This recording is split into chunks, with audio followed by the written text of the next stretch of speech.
Hey, everybody. Happy Friday. Jenny's going, oh, shit. Already, before the shit even started. We were up at the biker bar at the Oasis. Me and I Jenny. went to the biker bar. Yeah. I got pictures of it and everything to prove it.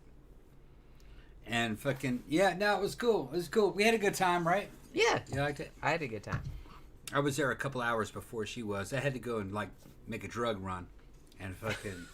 I had to go buy some drugs. Yeah, I had to go buy some drugs. And fucking, so I end up there and I'm like, fucking, That's mine, right? Yeah. Okay. The skinnier jar. Right. And then I'm like, Jenny, come on down here. Everybody wants to meet you. So she shows up. I introduced her to a bunch of people who had been waiting forever to see her. And they thought I was like Sasquatch, like I didn't really like, exist. They didn't think she existed. And I was like, oh, okay, yeah, she does exist. Yeah, see, I'm real. Yeah. We had a good time. Yeah, it was really fun. It was really fun. You want some Little Debbie's? No, not right now. I'm going to get a Little Debbie. He's going to get a Little Debbie. I'm hungry. He went to Dollar General and got Little Debbie's. They didn't have any they didn't have of my favorite ones though. They had oatmeal pies, which, okay. And they had the Nutter, what are they called? They're not Nutter Butter. Yeah. They're like the wafer peanut butter ones. Those are good though. It's a Nutter bar. I got Nutter bars. Yeah, see, those are good. Nutter bars, that's what Nutter bars. And I got got the Little Debbie oatmeal cookie cakes. Yeah. Yeah. This is some fucking redneck shit here. How much are they charging for a box of those nowadays? $4. Holy shit. And I remember you get a bunch of them. Back in my day. Yeah. They used to only be 99 cents. $4 gives you a case, a half a case. Oh, okay. I'm talking about the one that had how many were in there? No, there's I guess it depended on how small. They're still inexpensive. It's kind of like a big old Kit Kat with peanut butter in the middle of it. Yeah, it's like peanut butter and wafers. Those are actually pretty good. I ate one of those earlier before I came down to the bar. Yeah. Because he went down to the bar earlier. No, it's all right. I had one earlier. We ate some pumpkin soup right before the show started. We had a mug of pumpkin soup. No. I had one of those before you summoned me down to the bar. So it's Friday afternoon. I had finished most of the shit I had to do. And he messaged me earlier and he was like, well, don't come down right now because it's mostly old dudes and it'd be really boring. Yeah, old dudes listen to country music. Which, yeah, I'm not into that. Fuck all that. But after some of maybe young, well, we're talking about younger, our age. So 40s and 50s. When they came down there and the music was more in a classic rock kind of vein, I was like, all right, well, I kind of was at a stopping point, so I came down there. He was very excited that I came down there. I don't think that he think that I was that. I don't think you actually believed that I was going to come down there at any point. We're calling it classic rock. It wasn't classic rock from our point of view. It would be a classic rock from our children's point of view if we had children. It was what was playing?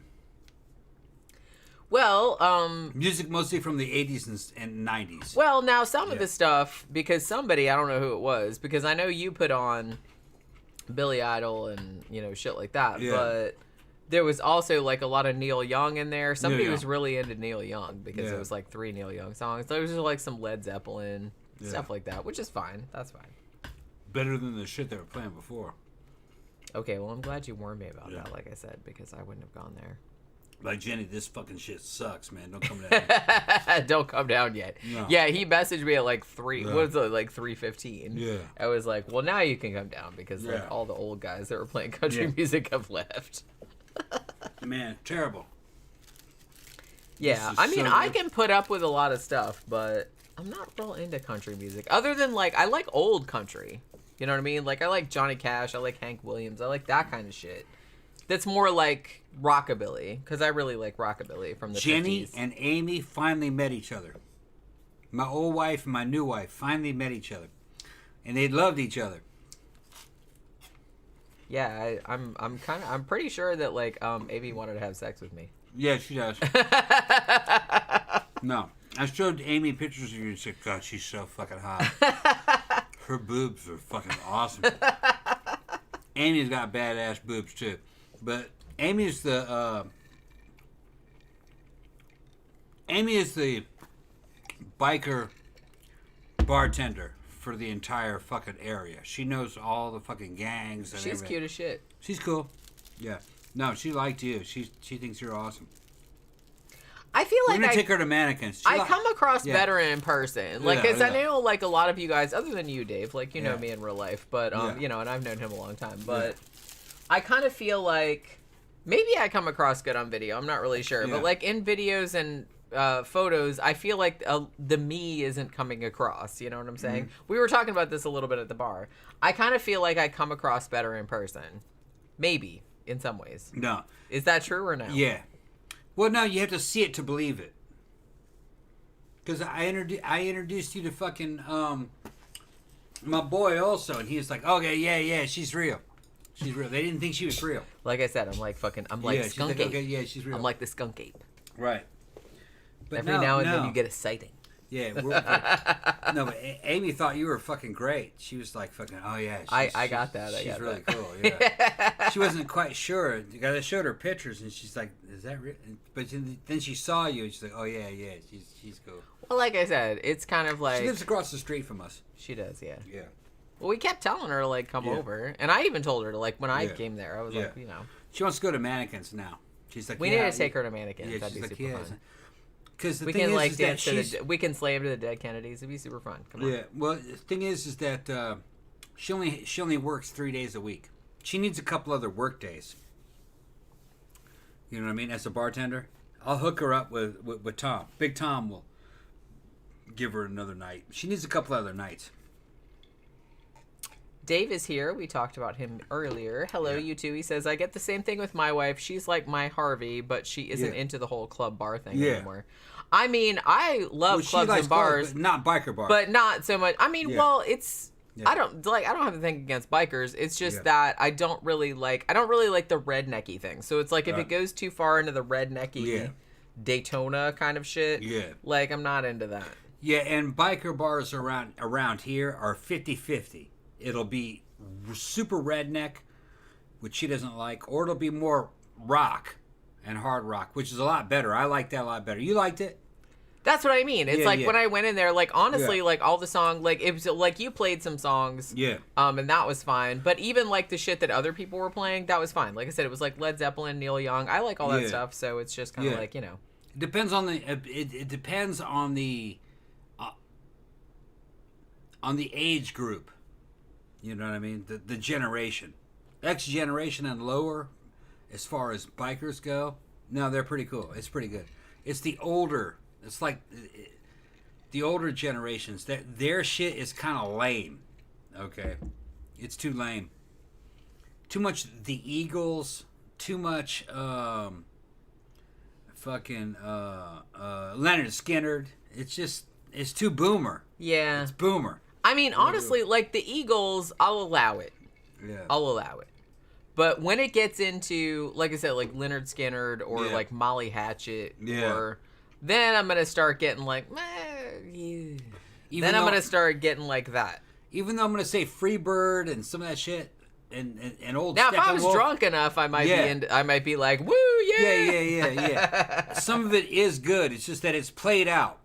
You know what I mean? John Smith said, I hate the fucking Eagles. A lot of people do. A lot of people do. It's bad. I don't hate them. It's just that, old. They don't... inspire the same kind of like ire in me that maybe other bands do, but you know, because like I said, if they come in at a bar, I'll be like, okay, but I'm not gonna like get fucking aggro about it. But I mean, some bands I would, but not them. The older biker crowd, which is like our age, I'll fucking throw on Rammstein. They fucking love it. Throw on Rammstein. What else was I throwing on? Well, you put Sisters of Mercy's cover of "Gimme Shelter." Yeah. Old Sisters of Mercy, they like all that. It's just the older ones. And like, Billy Idol. Yeah, Billy Idol. You put like a couple of yeah. James Bond themes, like the Chris Cornell one. And yeah, I really like that. And I'll like fucking Another Way to Die. Fucking from that's Alicia Keys. Alicia right? Keys. I like a lot of Bond themes. And X Generation and lower, as far X Gen and lower, or younger, love that shit. It's just boomers. Boomers are kind of, come on, man, get over that shit. Well, that's what I mean. And we were talking about this a little bit at the bar because I was like, well, you know, when I grew up, when I was in junior high and high school, like in the 80s, you know, there was a very clear distinction between, it's like, look, here I am over here listening to Bauhaus and Alien Sex Fiend. Yeah. And it's like, you know, the people that were into like, you know, chart music or whatever, they were listening to Tiffany, Debbie Gibson. But also there was kind of like a holdover from the 70s also. So you had kind of like, you know, there was like shit like adult rock, like Hall & Oates and everything. So, you know, back in the 80s, very, very uncool. Like, you know, to say that you liked Hall & Oates, especially if you were into new wave or punk or anything like that. But one thing, like getting older, now I can like look back and listen to Hall & Oates, for example. That's just like the first example I thought of. And you can listen to them without all of the cultural baggage about it and being like, you know what, some of those songs were like, were okay. Like that was pretty good. You know, I wasn't into it at the time because it wasn't cool. And it's, I don't know. But now that, you know, moment has passed, so you don't have all of that, like I said, baggage around it, then you can just, like, appreciate it for a song, and it's just like, yeah, that's, like, a pretty good song. I still probably wouldn't buy it, but I'm not gonna, you know, get all fucking upset about it if somebody plays it, you know what I mean? Because we were talking about Maneater, and I was like, I didn't like it at the time, but it's like, now I'm just gonna, yeah, that was a pretty good song. I liked it at the time. I didn't like it that time. I was a little kid. I was like, yeah, it's badass. I didn't know any better. It was this shit was on the radio, and I was like, yeah, that's a good song. I actually liked early Hall & Oates. I was like 13. Yeah. I was like, that shit's good. Yeah. It was, though. It stood the test of time. She's a rich girl. Gone too far, and it doesn't really matter anyway. You know what's really weird? You can rely on an old man's money. That's what I'm saying. She can rely on an old man's money. Yeah. That kind of shit gets stuck in my head all the time for whatever reason. Yeah. I don't even have to hear it. It just gets stuck in my head. If somebody like mentioned it, now it'll be stuck in my head for like the next month. Yeah. So, thank you. But yeah, that's what happens. Yeah. Zach says, I love the cover of Immigrant Song from The Girl with the Dragon Tattoo. Yeah, I mean... Oh, okay. Yeah. Come to the land of the ice and snow. I'm not a huge fan of Led Zeppelin, but they did have like a lot of good shit. Very talented. Yeah. Yeah, I liked them. But it was from a certain place and time. But yeah. And well, I think a lot of when I was younger, because I was trying to like talk about this at the bar, and I was like, I'm not really sure if I was getting my point across. But I was all over her at the bar. He was, yeah. Well, he had been there for a couple hours before me, so he was like pretty tanked when I got there. Yeah. That's something I had to. You got to understand something. The Oasis Cafe, the Oasis Bar and Midnight at the Oasis. It's kind of The Oasis That's what I always think of every time you say that. Is Florida? It's like the South version of the fucking Mos Eisley fucking starport. All right. It's not that crazy. It's a place. Well, you got to go there long enough. There's fucking. I mean, yeah, it's like Friday afternoon. Yeah, so it's like there was like some bikers and some other chicks there, but that's about it. It's a place. It's a hive of scum and villainy. She was there during a good time, though. Yeah. We had fun. I always have fun when I go there. It's a gangster hangout. You know. That's all right. Yeah. It's where all the biker fucking bars, biker clubs hang out. Yeah, it was pretty low key, like when I was there. Right, but that's okay. I was just like sitting there having a couple drinks and like watching Catfish on TV and listening to whatever people put on the jukebox. Which a lot of the shit was yours, but like I said, most of the other stuff was Neil Young. Which, like I said, I'm fine. I was spinning. I like Neil. I was spinning because the jukeboxes you can link up with it with your phone. And you can download an app, and then pay with your fucking ATM or with your bank card, and you can be the DJ if you have enough money. I'm always the DJ when I fucking show up there. I'll fucking play all kinds. Although one thing that kind of made me laugh is that you had paid in advance, and you wanted that Rammstein song. Yeah, Rammstein, yeah. And somebody, like, I feel like one of the drunk ladies, like one of the older ladies, like went up there and was trying to make it stop and was like trying to like put something else on. You won't stop it though. Well, no, because somebody paid for that shit, so they're gonna play it. So I thought that was kind of funny. I wasn't worried about her that ass. she was. She's like, what? What is this? Like, fuck you. Which I thought was very funny. You can put yourself, you can move yourself forward in the line, but you gotta pay more to do that. Yeah, that's what they're gonna do. That's what they're doing. But she didn't have the money to do that. She just wanted the shit to stop. No. She wanted to probably hear Leonard Skinner. She wasn't. Yeah, she wanted. She looked like somebody that'd be. She wasn't adept at fucking. Because Tom's over here with this tablet. Yeah, I got the tablet. I control this She's shit over from there a during distance. the fucking. And I'm like, no, no. If you want to jump in front of me, it takes money, and you got to have a fucking app on your phone. But it's gonna take. Bitch money, didn't even have a phone. A whole lot of spending. money. Yeah. I Sorry, run that's this. George shit. Harrison. Yeah. What am I talking about? I don't know. I'm drunk. No, but it was good, and Amy thought she was great. Amy was like, "Oh, she's awesome." I'm cool. Well, see, I was like kind of stressed out because Yeah. when you said, here's how I do. Yeah, no. Amy Like when thought he you were said awesome. the thing, he's like, well, if you're gonna come down, like come down now because all the old dudes that were playing country music have left, and like you know, it's okay now. And I was kind of at a stopping place in my show. I'm like, what the hell? I'll come down there. But then I was like, then I stopped and I was like, oh shit! Like, what shirt should I wear? Like, what shoes should I wear? Like, how should I do my hair? Like, how should I do? Am I gonna be a disappointment? Because I know that you've like talked me up to everybody down there, and I feel like if I walk in, it's gonna be like this thing where like the record's gonna scratch, and like I kind of like thought about it like that. Yeah. Because I know that you've told everybody about me, and I'm like, oh, now it's gonna be a big letdown. Like when I actually show up. No, it wasn't let down. No, not at all. It didn't seem to be. I mean, everybody seemed like way. They were like, there she is. Everybody seemed like way more into me than I was expecting. Yeah. And I was like, all right. Yeah. I don't know what I don't know what you told them, but okay. Well, I showed pictures. I showed the show and everything. Okay. I showed this show that you guys are watching. Now, I mean, one of the older guys was like, kind of like, hey, you don't have blue hair, and I was like, yeah, not today. Yeah, because I showed a picture of you. With I don't have the wig on with the blue hair and the horns. Oh, okay. Oh, yeah. I know that picture. Yeah, she's coming here. Yeah. And my friend was like, okay, I'll wait for her. And you showed up, and you didn't have the blue hair and the horns. But he didn't care. Well, obviously, I'm not going to wear the blue hair and the horns just to go there. Yeah. Holy crap, it's the middle of the day, for Christ's sake. Right.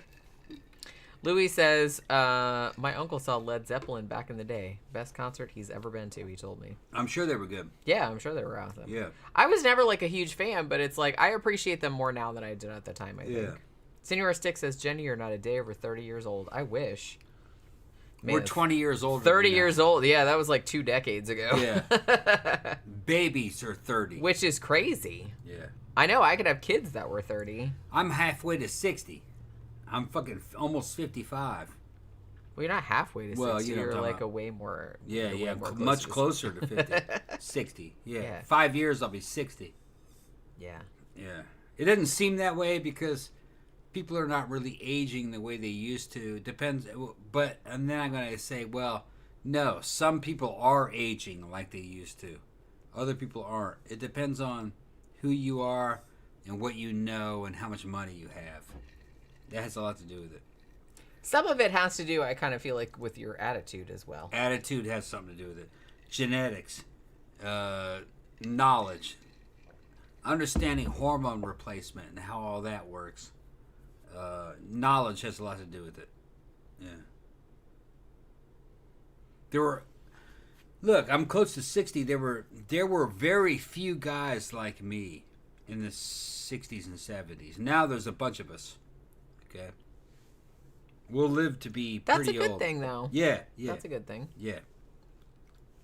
I kind of feel like everybody looked like crap, like when they hit fucking 35. Well, honestly, like if you look at even movies that came out in the, like the 50s and 60s, like people that were playing teenagers, and it's like, oh, they were 35 at the time. I'm like, what, 35? That looks like about 45? Yeah. Not to be mean or anything, but people did look a lot older back then. Not everybody, obviously, but a lot of people did look older back then than they would nowadays. Danny Rolling said, who would win in a deathmatch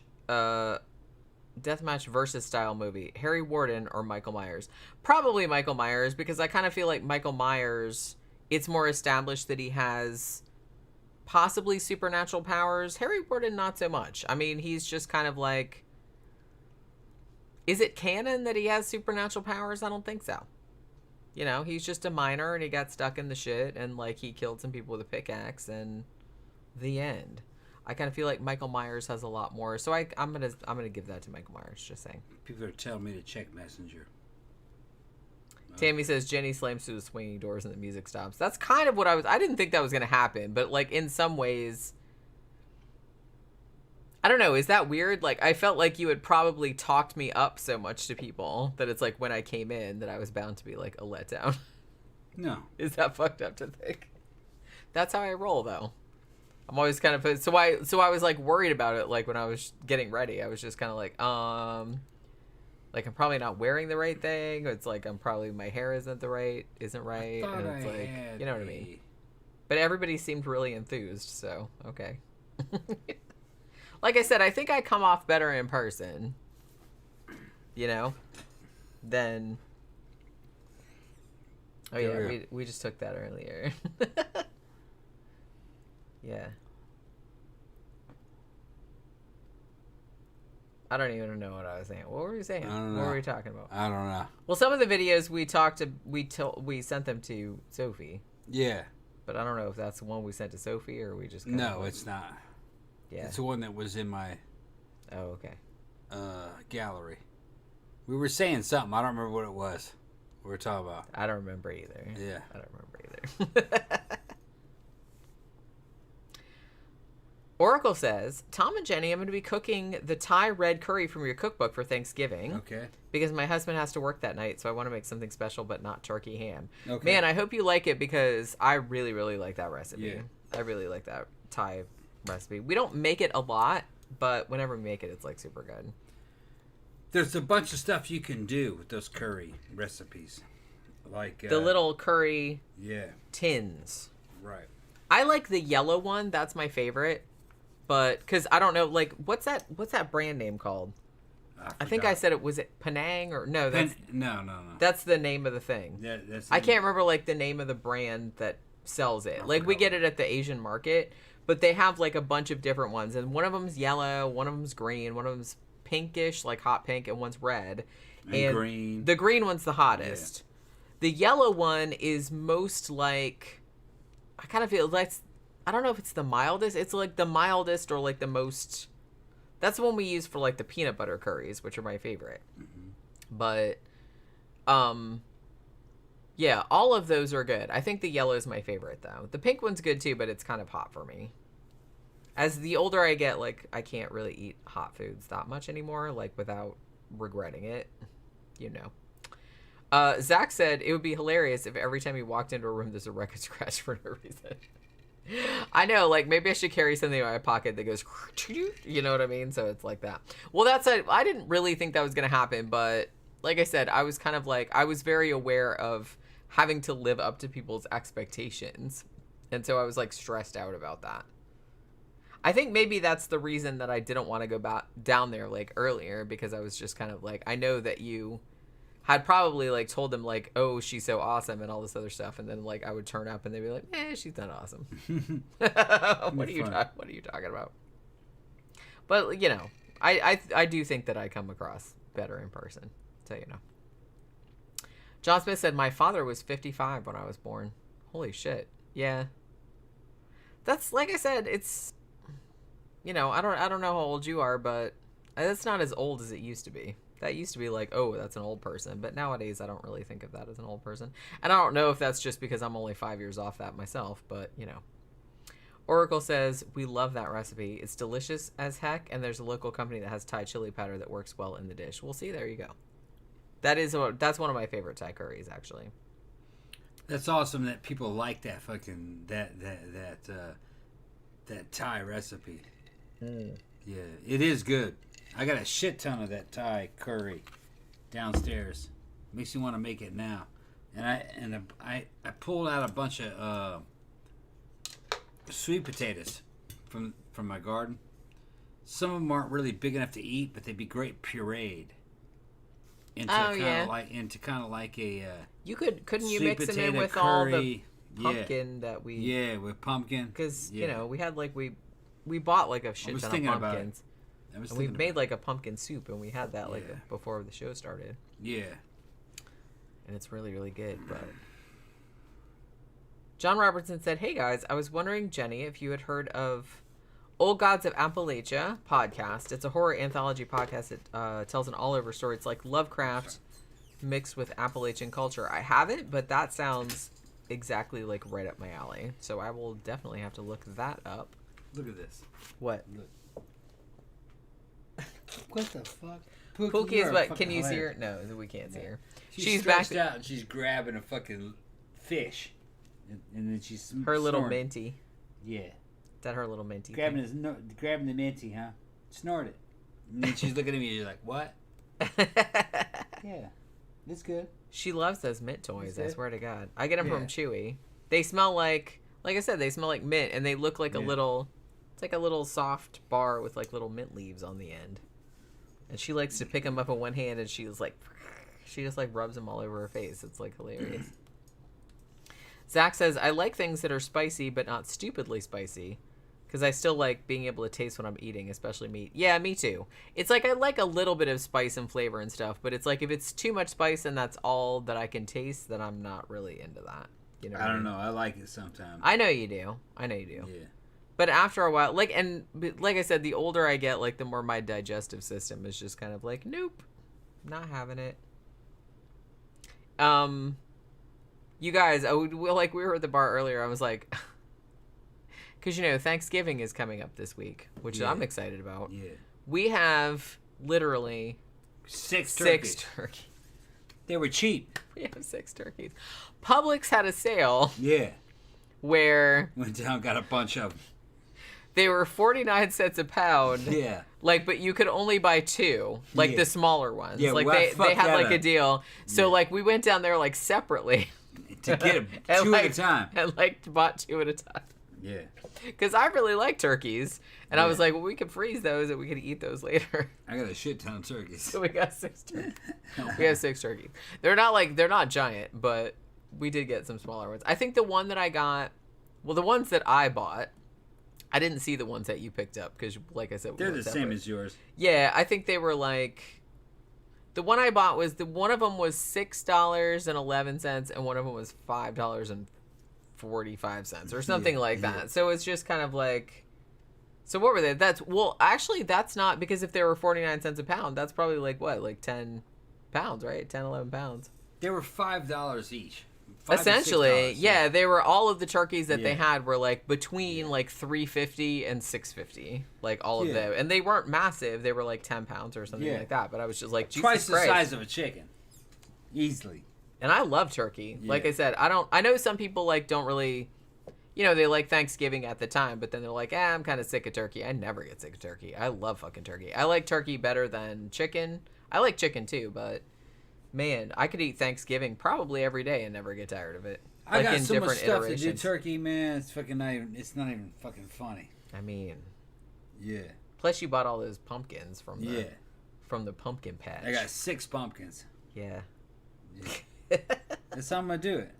Well, I mean. Yeah. I mean, you need a whole turkey that you can just make sandwiches out of too, because turkey sandwiches. That also. I mean. You could just make a whole turkey and I'll just make sandwiches with it. Oh, man.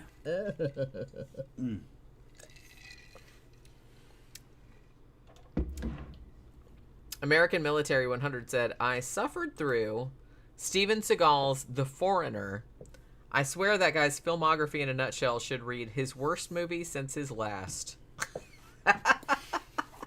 That's just funny. Poor Steven Seagal.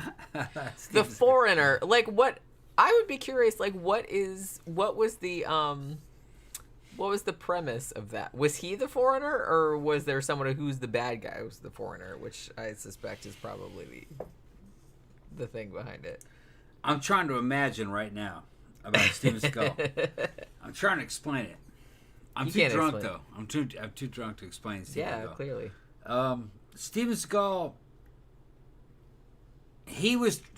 in those days, that shit was supposed to be very mainstream, okay? It wasn't supposed to be a meme or some crazy shit. It was mainstream entertainment. Well, that's his own fault that happened. Yeah. Just saying. Man. I go to the restroom. Just saying. Yeah. Man, I can't understand fucking Steven Seagal. I don't either. I don't really get it either. John Smith says, The Foreigner. It's an experience. Now I want to watch it. I mean, not really, but kind of. You know what I mean? Maybe I'll kind of like watch it while I'm doing something else. I don't want to feel like I wasted all my time. But I kind of want to see it, though. Tom and Jenny said, will you name them all Steven Seagal? Who, the turkeys? Yeah, we could. If you'd like that. If you like that. Yeah, we can name them all that. Zach says, when it's Thanksgiving, I always go after the ham the way my parents always made turkey. It was always like eating damp cardboard. I love turkey as lunch meat, though. That's kind of a shame because I feel like that happens so much, like, back in the old days. There was this whole thing about it's like, oh, they overcooked the turkey and it was, like, super dry. I have literally never, and I've made Thanksgiving dinners myself, like, just when I lived alone, with my family and then, with Tom and stuff, making them. I have literally never had a turkey that was too dry. Like, they were always good. So I kind of feel like people are just like cooking them too long is probably the problem. Honestly, and two, like, I'm a big dark meat fan too, which the breast has a tendency to maybe get a little bit drier if you overcook it, but like the dark meat never does. But the way we cook it, I've never had that issue. I just think people are cooking it too long, I think. Senor Stick says, Jenny, goose and lobster is traditional at Thanksgiving. I'll take the lobster, thanks. I don't think I've ever had goose, though. Not that I can think of, but I love lobster. And Rebecca said, what was his accent in the water? That's a good question. Now I'm... Is the foreigner the one where he escapes from a Chinese prison? Hugo says, Capriati's has turkey Thanksgiving sandwich all year long with stuffing and everything. Pretty good. Yeah, see, I love that kind of shit. I honestly, like, I love, like, the whole Thanksgiving meal, but everybody knows the best shit about it is having the sandwiches and stuff the next day. Like, you put the sandwich, you put mayo, you put stuffing on it, maybe put some cranberry on there if you're into that kind of stuff, and it's like, man, that's, like, so good. So good. You get, like, some fucking crusty-ass bread. Man, I'm making myself hungry. I can't believe it's Thanksgiving already. Holy shit. It seemed like it was just Halloween, and then we were in the biker bar, and I was, like, watching the TVs, and it's like they have all the Christmas commercials on now, and I'm like, holy fucking shit, man. It's going to be, like, Christmas in, like, a month, or, like, 6 weeks, something like that. And I was like, how can it be fucking Christmas already? It was just Halloween. God damn. Time's moving too quickly for me. Murder Hornet said, might go to Florida to see my parents for Thanksgiving. That's cool. I know. We're talking about... I know. Danny Rowling keeps bringing up Blood Rage. I put it in the poll for this week. If it doesn't win, then maybe we'll do it, like, as a matinee. Although, to be honest with you, we already have the movies set up that we're going to do this week for matinee, because they're more, like, Universal movies, so we've already watched them. Is Steven Seagal an American hero? Maybe. No. He probably thinks of himself as one. Yeah. No, he isn't. He probably thinks of himself as one. That bitch is tripping. Okay. John Smith said, I had a Thanksgiving dinner when I visited the U.S., and my host had marshmallows in the mashed potatoes, which kind of summed up the U.S. for me. Hopefully they didn't put marshmallows in, like, the mashed potatoes. Like, I've seen marshmallows in sweet potatoes, which I'm not a fan of, I have to say. I don't like marshmallows, generally. But a lot of people do the marshmallows and sweet potatoes thing, which I don't love that. Mashed potatoes, that shit better be unadulterated other than butter and salt and pepper. I don't want anything else in my fucking mashed potato. I don't want any fucking marshmallows on there. Potatoes, no. That must have been that sweet potato thing. Yeah. But like I said, I don't really like that. But a lot of people do that. I don't get it. But hey, if some people like that, all right. Yeah, Senor Stick said the Pilgrims had lobster and turkey. Yeah. Lobster. Murder Hornet said, I make gravy for biscuits with turkey juice. Tom was trained by Count Dante. Yeah. Definitely. Who said that? Murder Hornet. Yeah, of course. And also giblet gravy. Yeah, Tom makes that pretty much every year. I love it. He makes two different. You make gravy with the vegetables, with just the the leftover vegetable, like the celery tops and all that kind of stuff. Yeah. And then he makes one with like the stuff that you take out of the turkey, like the liver and the neck and everything. Yeah, the giblets and everything. Yeah. Man, I'm fucked up. Yeah, you are. I am. I've been drinking all day. I couldn't help it. You couldn't help it. I couldn't help it. Are you gonna like contribute to the show or no? No, probably not. What time is it? We've been on for like less than an hour. Less than an hour? Yeah, I can contribute sometime or another. Thank you. Yeah, I would appreciate that. I gotta kind of like fucking like wake myself up. Yeah, you should. Yeah. We can talk about food, you know, about that. But I'm I'm fucking zooming in and out of this. Well, shit, man. Like, even when I got there. Yeah. I got there at, like, what was it? It was 3:45. Yeah. I remember. It was, like, 3:45. Even when I got there, he was already kind of fucked up when I got there. Yeah. They were egging me on. And you just gonna... They were. What, if everybody jumped off a bridge, would you? Yeah, stop it. Like a mom says. Yeah, the whole bar eggs me on. Making you drink more? Yeah. You're so susceptible to outside influences, Tom. Yeah. John Smith said Tom has to center himself. Yeah. Yeah, I'm centered. Murder Hornet said coffee. Maybe No. you should make some coffee. I just ground some beans. No. They're in the can. I'll be pissing my brains out if I were to drink coffee. You do that anyway. No. I'm not doing any. I just ground up some fresh beans and put them in the can. You can like make a cup right there. I'm you good. Sure? Go ahead and go on. All right. What are they saying? Zach says sweet potatoes is something that I always think I'm gonna like when I try it, but something with the flavor doesn't do it for me. I like them in some applications. I mean, honestly, as far as the Thanksgiving thing goes, like I said, a lot of people do that whole like marshmallow thing, which I'm not into that. I don't really like marshmallows. I do like sweet potato. I like sweet potato fries, but if you're going to do potatoes, I would rather just regular potatoes. I'm more like a mashed potato, just regular Idaho potatoes kind of thing. But I'll eat sweet potatoes. They're all good. I mean, you know. I like them all. And I'm going to, like, maybe this is a controversial statement too, because I know a lot of people in the U.S. will be like, oh, green bean casserole. I don't really like green bean casserole. I like green bean casserole also. Jenny's talking shit about all this. I love all that. Well, I'll eat it. That. It's just that, it's good. Look, there's only so much stomach space that you have. You have to economize when Thanksgiving comes. Because, look, there's only so much space in there. It's like I can't fit all the things because I'll throw up. But corn? It's like, oh, man, the corn. Okay, now, see, I'm into that. I like that. Like, you always make... Tom always makes for Thanksgiving. He always makes that Brazilian, like, cream corn, which we put in the cookbook. And that is delicious. Yeah. That's delicious. That's it. And I like cream corn condensed just regularly. Milk and everything. But the Brazilian one, that's like way, way better. So I do like that. But I'm just saying that a lot of people like that very classic mid-century green bean casserole with like the crispy fried onions on top. I don't love that. Like, it's okay if somebody said, hey, you have to eat it, I'll eat it. But I would rather save the space for other things that I like better. Not real into, like, cranberry sauce either. I don't mind a little bit, but... I like it. Yeah. I kind of feel like because when I grew up, it was just kind of like everybody was, like, canned cranberry, so they just, like, dump it out the can and then slice it up into, like, fucking... Yeah. Which, like, the cranberry gel... Yeah. Like, I wasn't really into that. That's very basic. It is, yeah. Yeah.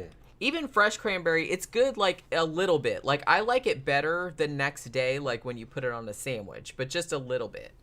Like, just to give it that tartness. You know what I mean? Yeah. Rebecca says, mashed potatoes or potatoes au gratin, please. Yeah, that works, too. That works, too. Sweet potatoes are fine, but it's, like, it's not my favorite. I would rather just have mashed potatoes. Or potatoes au gratin is good, too. Danny really said that's not cranberry sauce. Murder Hornet said deviled eggs. Also good. You know what? That's one of those things that I didn't like as a kid. I don't know what I was thinking. I didn't like deviled eggs as a kid, but I really I really, really like got an appreciation for them later on. It was kind of one of those things where when I was a child, like, here's the thing. When I was a child, I was a really picky eater. I didn't like anything, like, I didn't like tomatoes, I didn't like mushrooms, I didn't like anything like that, which is crazy because now tomatoes and mushrooms are two of my absolute favorite foods. But there's that to you, you know? And deviled eggs. Like, I liked every other kind of eggs, but for whatever reason when I was a kid, like, hard-boiled or deviled eggs, I was just kind of like, ooh, that was, like, beyond the pale. But I don't know why I was like that. When I got older, I was just kind of like, what am I talking about? This shit's delicious. Zach said, I think my favorite kind of regular potato fries is the kind where the thinly closed rounds that are deep fried. I mean, honestly, I'll eat any kind of potatoes. If you're talking about French fries, I like, I don't know if anybody still does these anymore, but for a long time back in, I want to say like the 80s or the 90s, KFC used to have this big wedge French fries that still have the skin on them, that were like triangular shaped and they were like really big and stuff. And I was like, yeah, I was really into those. But I'll eat all kind of French fries are good, but I like the ones that are like real potato heavy, you know? Senor Stick says, will you make deviled eggs and turkey for the biker bar? It's up. You gonna take some like fucking Thanksgiving dinner down to the biker bar? No. No. We're not gonna worry about them. We're not gonna worry about them? No. Okay. Not at all. Because you give them something that the numbers will multiply. And then the next thing you know, they're at your house asking for more. No, we're not gonna worry about them. No. Yeah, you don't want to like feed them. No. They'll like keep coming back Fuck every no. year. No.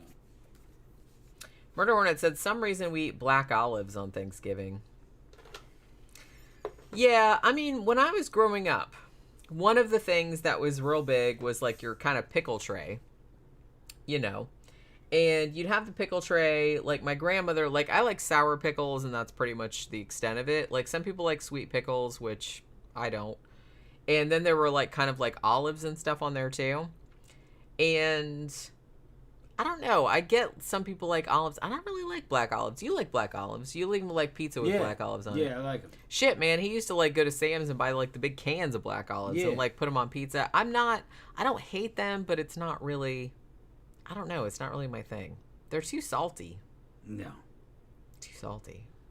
No, I don't think so. I don't know what it is. They're salty. They're kind of sour. It's just kind of like, I don't know. I'm not really into it. I'm not really into olives. I like pickles, but I like sour pickles. I don't like the sweet pickles. That shit's gross. Jeffy Art said, my mom makes smashed turnips with potatoes, carrots, cream, salt, pepper, and you guessed it, butter, and she'll whip it until it's light and fluffy. That actually sounds delicious, gonna say. I would eat that. Zach said, I also really love potato wedges, and KFC still does those, I'm pretty sure. I wouldn't know because I haven't been to KFC in a really long time. So I don't know if they still have those. But I remember that they used to have those. Tom. Yeah. I'm passing out.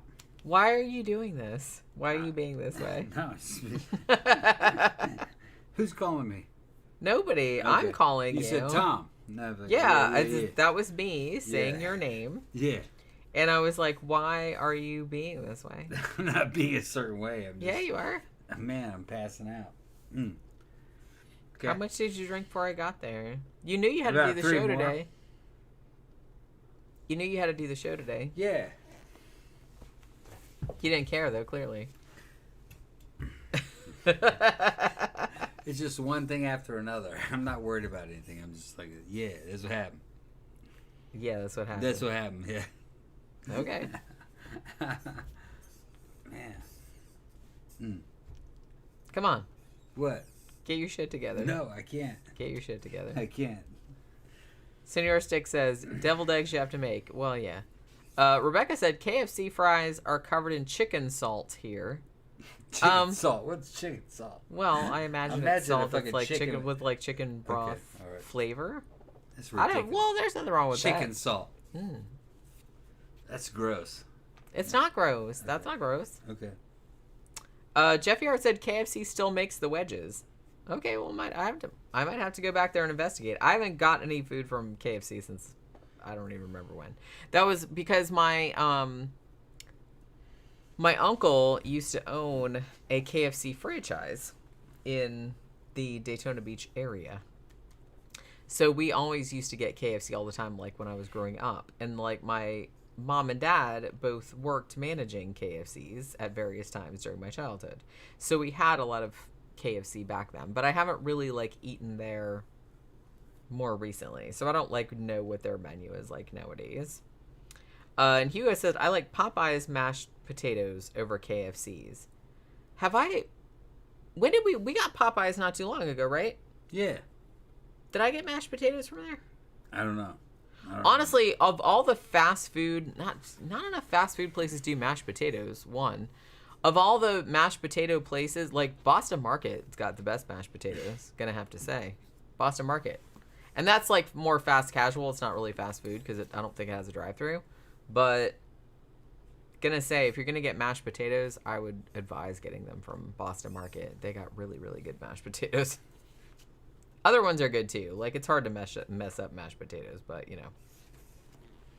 And Zach says, I've also become addicted to rotisserie chickens lately. The kind they sell at Walmart are basic as fuck, but so good. Honestly, I love that so many stores, because it's not just Walmart, it's like pretty much anywhere, you can get a rotisserie chicken for really not that expensive. I don't know how much they're selling them for nowadays. I think like Sam's and Costco, I think they're like $5.99, $6.99, something like that. Maybe Walmart is the same. And maybe like for a buck or two more, you can get them like from a fancier store. But you can not only just like eat those as they are, but you can use them in like so many other fucking recipes too. It's like really, really cost effective. And you don't have to cook it like at your own house. You can put that shit on tacos. You can do all kind of stuff with it. Seriously. Tammy said, you all right? Who? You. Yeah. You're not. You're not. Tammy said, are you all right? Yeah. No, I said you're all right. Okay. I asked if you were all right. What's it got to do with Tammy? Nothing. I was like, I was starting to read her comment. Okay, all right. And then I looked at you, and you looked like you were fading out. I am. I'm fading like a motherfucker, but I'm holding on. Really? Yeah. You're really not like giving the people. I'm giving the people anything worth. I'm giving the people. You're not. Look at you, Tom. Look at you. Yeah. Okay. Don't have him look at me. Look at you. Okay. I'm having fun. Danny Rolling said Tom transformed into Danzig with the black wig. They're trying to get me to transform and shit. I can't do it, man. I mean, you seem like this is about the time. Although you might be like past that point. Yeah, get rid of past. I will say that at the biker bar, he did, when one of the James Bond themes was on, he did go and like dance on the pole. I was dancing on the pole. Yeah. Yeah. Yeah. I mean, not that many people were there, but yeah, he was dancing like as the fucking. Yeah, they were looking. And they were like, "Yeah, look at that drunk ass motherfucker." in the afternoon. The women were looking. Yeah. You didn't see? No. I saw it. Okay. Yeah. He's trying to make me jealous. I'm not trying to make her jealous. But I don't really care. No. So. She don't care. No. Well, because it's really transparent. They're just like, hey, other women were looking at me while I was like up on the pole, and I was just like, okay. I know you want me to get mad, but I'm not mad. I'm just sleeping. Why are you being this? Don't be this way, I'm not Tom. being It's a certain Friday way. night. It's Friday night. I'm not being a certain way. Come on, have a good time. It's just knocking me out. Have a good time. Yeah. Have a good time. Tammy said, my grandma used to make homemade fruit salad every big holiday. I kind of feel like, didn't everybody, I was reading an article the other day. I kind of feel like in most of the U.S., they call that ambrosia, right? Ambrosia salad, which is kind of like the fruit that you got out of the cans. Yeah, with like the mandarin oranges and like the coconut sometimes. Yeah, and good. Cool Whip and shit like that. Some people call it other names, like I've heard it called green stuff or frog eye salad. I've heard that too. It's ambrosia. But yeah, I think most states call it ambrosia. But it's the same kind of thing. My grandparents made that too. Like everybody made that and like brought it. Senor Stick says, so Jenny, no anchovies for you then, as you don't like salt. No. I mean, it's not so much that I'm not like, I like salt to a degree, but I do kind of feel like olives are like way like over salty. Same thing about anchovies. I don't mind anchovies if they're like in, because I know like some Italian dressings and stuff like have anchovies in there, and that's fine. But it's like I don't really want like anchovies on my pizza or something, because I kind of feel like it overwhelms like all the other flavors. Gramthars said this is classic, LOL. See, this is what happens. He goes out and drinks all day. Oh, stop it. And then comes back and then he's like, I can't. Stop it. Tammy said, I'm just waiting for Tom to slide off the chair. Yeah, we were at fault. What if I push you like that? Will you? No.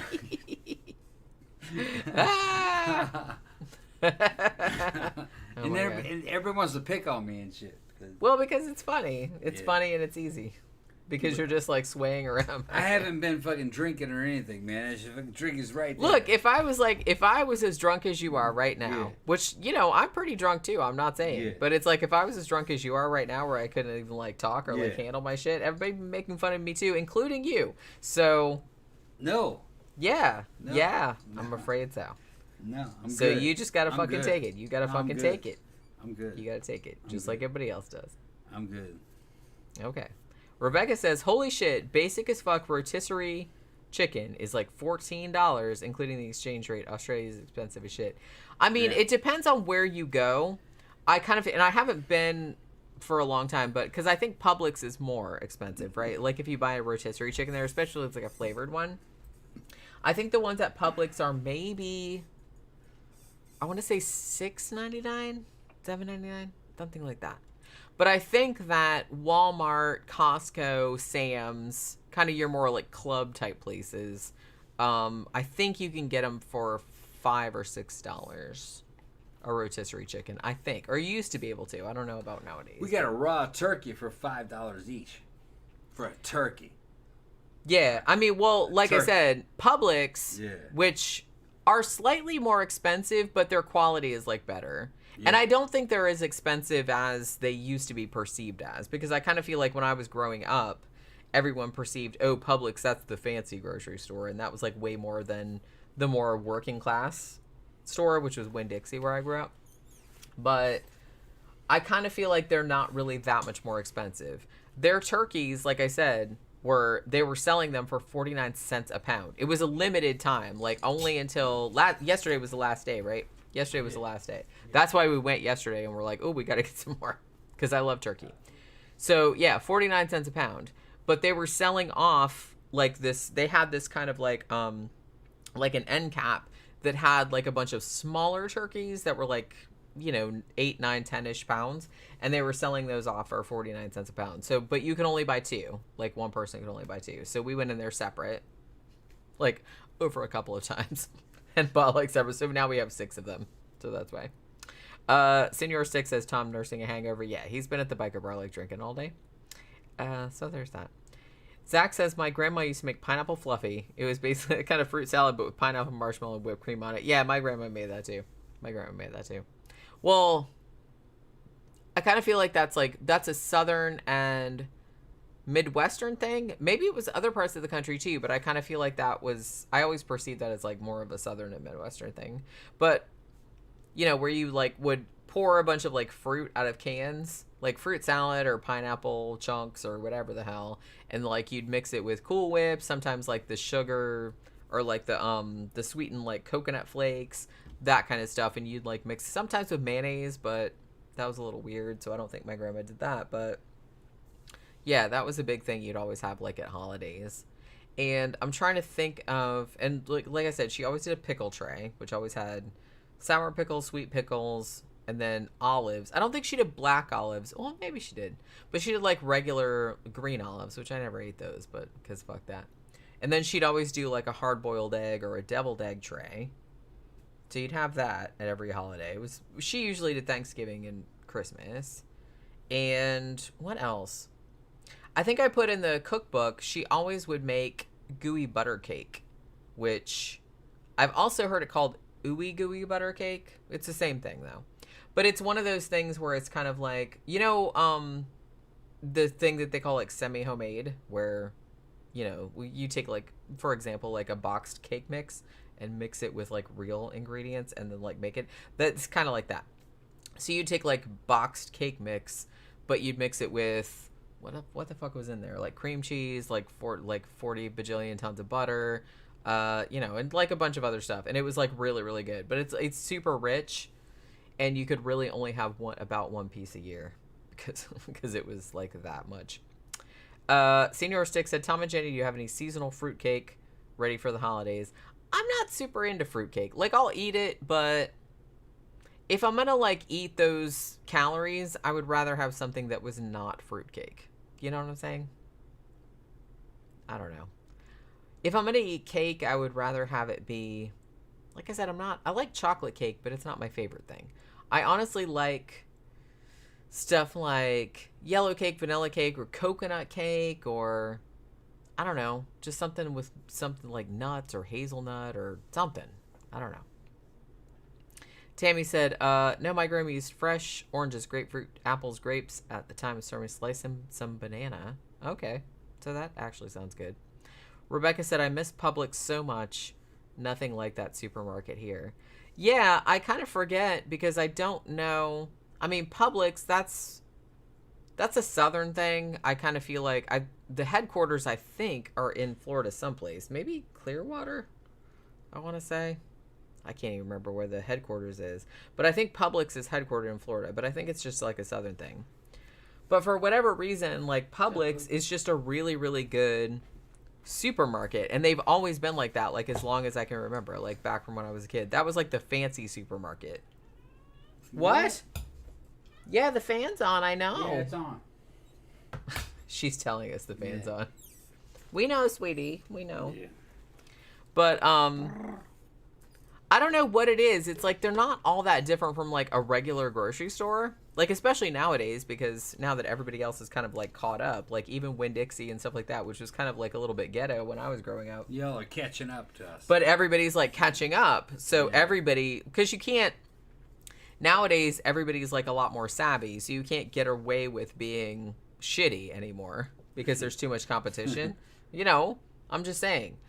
So Publix doesn't have maybe the edge that it used to have, but the thing about it is that, and I've had like a lot of relatives that worked for Publix also, and they're like, one, they're a really good place to work for. Like, they're really, really good to their employees, and employees tend to stay there for a long time, which is a good sign. But they really seem to prioritize just the quality of stuff, like particularly their deli and their bakery, which is kind of what they're known for. Like I said, their sub sandwiches, like if you go there to the deli and like get a sub sandwich, are exquisite. Like you will never get like a better sub sandwich anywhere than their shit. That shit is like so good, and I can't even explain like what the difference is. Like if you went to Subway and then you went to got a Publix sub, there's like a fucking million years of difference between those two things. Even though they're both like a sandwich that's cold and it's on like regular bread and shit, but it's like a huge, huge difference. But, and their bakery is awesome too. We get like pretty much every cake for every event. Like anyone's birthday or anything like that. Anytime we need to order a cake, we always get it from Publix. And it's always been fantastic. Always. Kevin is giving us hearts and saying hello. Danny Rolling said Primo's hoagies are the best in my opinion. I've never had them though, so I don't really know. But like I said, if you're in Florida, like pretty much everybody knows that Publix subs are the best subs. Better than pretty much anybody. And I've had like some pretty, I've had good subs like other places, like Jimmy John's and shit like that, but they make good stuff too, but I don't know. Publix subs are just like better, and I don't really know why.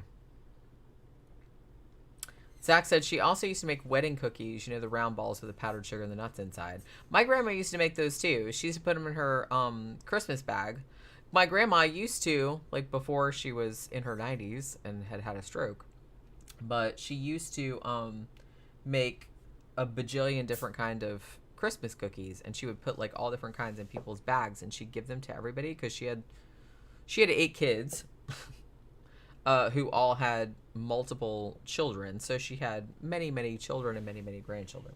So she would make like all these bags of cookies every year for everybody, which was amazing because I can't even imagine how much work went into that. You know, all the varieties that she made, and that was one of the things she would make. She would make wedding cookies, and actually I really, really love those. I really like those.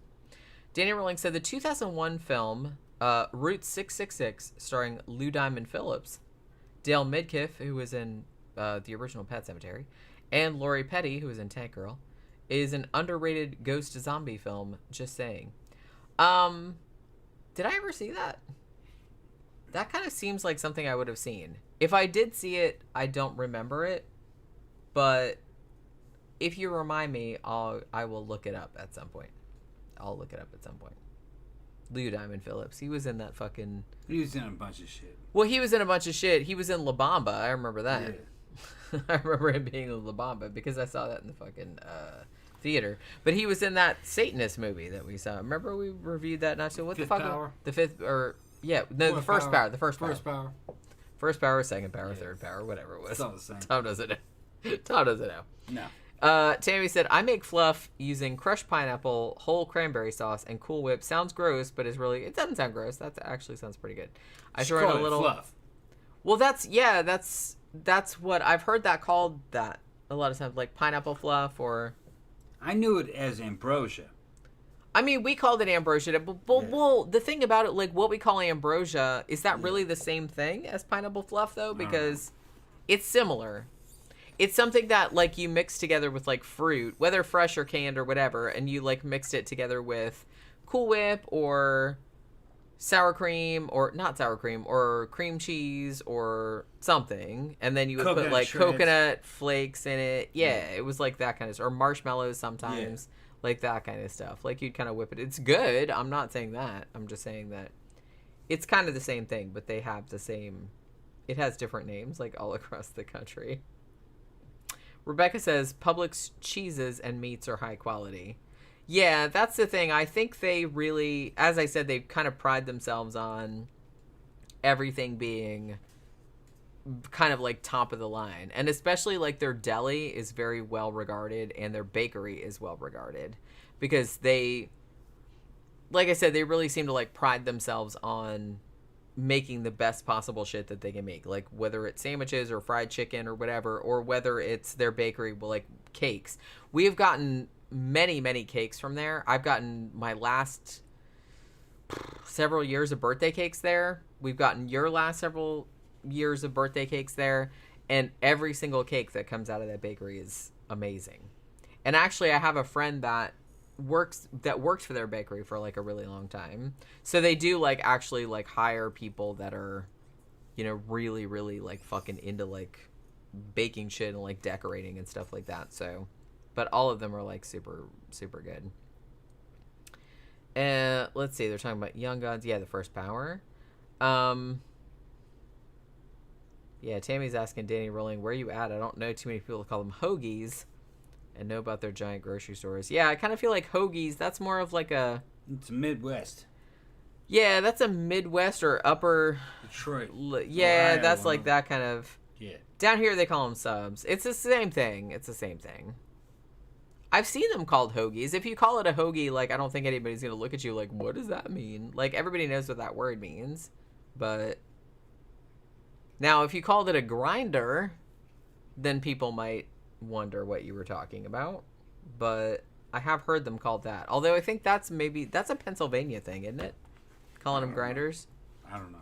If you said grinder nowadays, people would think you were talking about that hookup site. Gay hookup site. The gay hookup site. Yeah. Yeah, without the E. Zach's, his face is painted all over that shit. All over Grinder. Yeah.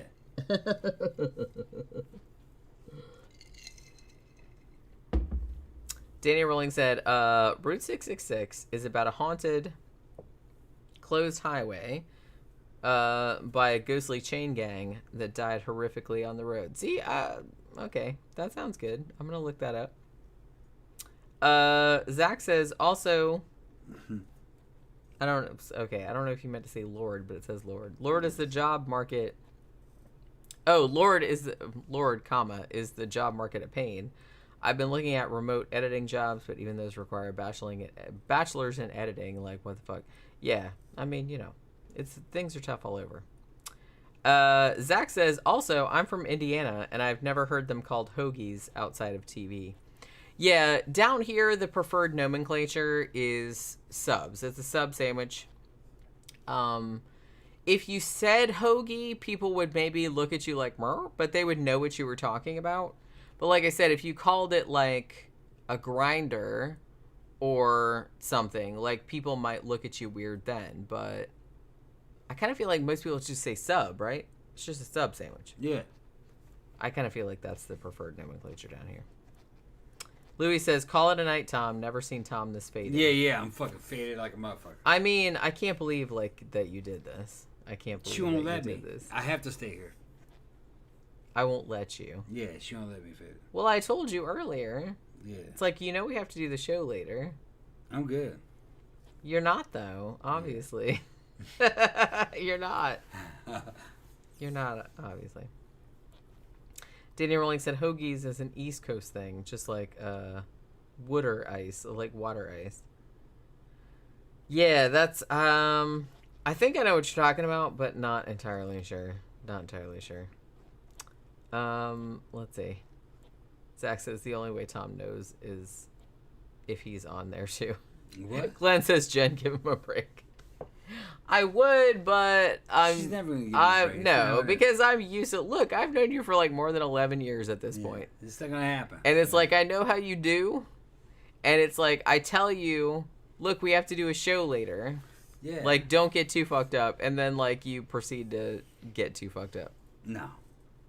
And then I'm like, well, I'm not too fucked up. Obviously you are though, because you're like just like falling asleep back there. No, I'm here watching the show. Okay, are you? Yeah. You're not contributing though. You're on the show. I'm you realize that, right? Listening to you. You want me to leave the show? No, I'm Okay, just well, telling you that it's like I'll leave you're the show. on the show. I'll leave the show and fall asleep. You're on the show. Oh yeah, I'm on it. Ah! It's fucking Saturday, man. It's Friday. It's Friday. It's Saturday. I don't even know what day it is. It's not Saturday. It's Friday, Tom. It's Friday. Yeah, it's Friday. Oh my God. The show's almost over anyway. No, it's not. What time is it? We've only been on an hour. Yeah, it's only 7 o'clock. That's it, right there. It's only 7 o'clock. That's it. It's good enough. Only 7 o'clock. It's good enough. Seriously. It's good enough. Seriously, Tom. Oh my God. What? Zach says, my issue with getting drunk is I get drunk real fast because I'm a lightweight, but I also sober up real fast, so I have to spend the night buying beers when I want to party. Yeah, I don't know. I don't get drunk particularly fast, but sometimes it kind of like... The weird thing is, like, sometimes I'll be like, not drunk, and then suddenly very, very drunk. So it's just kind of like a thing where I feel okay for a really long time, but then suddenly I'm like, oh, well, I'm super fucked up now. It's kind of that kind of thing. Louis says, same in LA, we've always called them subs. Yeah, I kind of feel like most people, where we live, it's always subs, right? I've heard it called other things. I know that, but it's like we've always called them subs. Come here. Poogie's fucking with me. What's she doing? Trying to get me to fucking play. Oh. She was down there like playing with her Minty. Look at her butt. Come here. She's like, nope. No, don't touch me. She doesn't trust you. She didn't trust me. Look at she her wants face. me to fucking wrestle with her though. Big time. Come here. Can you guys see her? Yeah, you guys can see her. Yeah, she's like, I'm not sure about this situation. No. I'm not sure. No, she's just playing. So then you want to come fuck with me. Okay. Come here. She's like, no. No. He's funny. Gramthars says, is mannequins on the agenda after the show ends? No. No, we're not going out this weekend probably. Well, because we've been out the last couple weekends, and I was like, dude, I'm like fucking broke as shit. It's just like, and honestly, next Friday, right? The Friday after Thanksgiving. Yeah. Because Thanksgiving is this, holy shit. Yeah. Thanksgiving is this week. The Friday after Thanksgiving, they're doing a Memento Mori. So we got to go to that. So it'll be like Friday night. But so this week I'm like, dude, I was like, one, I'm broke as shit. I really don't need to go out this weekend. I really don't. I mean, I like to, but Come here. one, it takes me like 1 or 2 days to recover. Come here. Two, can't really afford it. So, you know, there's that. Come here. But so I was like, no, let's I'm not messing with her. Come here, Pook. Come here. Pookie doesn't trust you. She doesn't trust me. She's like, no. She knows your game, Tom. Yeah, she knows I'm a biter. Come here. Why are you gonna bite her? Don't bite her. Yeah. Okay. She's looking We're at you like We're good. Fucking funny. Pookie's not dumb, I'm telling you right now. Yeah, she's funny. She is one of the smartest cats that I've ever. And I'm not saying, like, cats are smart, okay? Like, I know a lot of people, like, I know they haven't done, like, a lot of research on that and shit like that, but I know they've done more research on dogs, but cats are smart. She knows the meaning of several words and phrases. She knows what come here means. She knows her name. Yeah. She knows what treats means. Yeah. She knows what meat sticks means. She knows what jump down means. She knows what she knows what some words mean so much that we've had to spell them because, like, if you say them out loud, she's like, "Rrr?" Like, you know what I mean? So, and she also knows when you're acting fucked up, like you are right now. She also knows when you're acting fucked up, and she's just kind of like, You know what she did this morning? I don't think I told you. We have a little plate in our room that has, like, treats on it that she can kind of nosh on, like, during the night if she would like to. Sometimes we forget to put treats on it before we go to sleep. And if we forget to do that, like, sometimes it'll be like 2-3 o'clock in the morning and you'll be sleeping and all of a sudden you'll feel little paws just tapping on your chest or some part of your body that'll be waking you up. This morning at 4 or 5 in the morning, I felt a little bitty paw on my foot. Boop, boop, boop.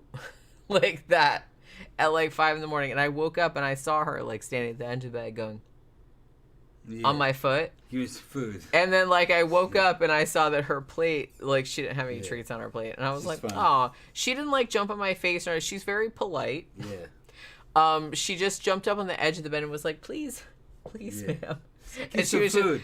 she was just like tapping on my foot, just on my foot, which was sticking out in front of the cover. She's like, poop, poop, like she's trying to, and I was like, oh my god, she was like so fucking cute. So I got up and like put some fucking treats on there, but that's what she wanted because.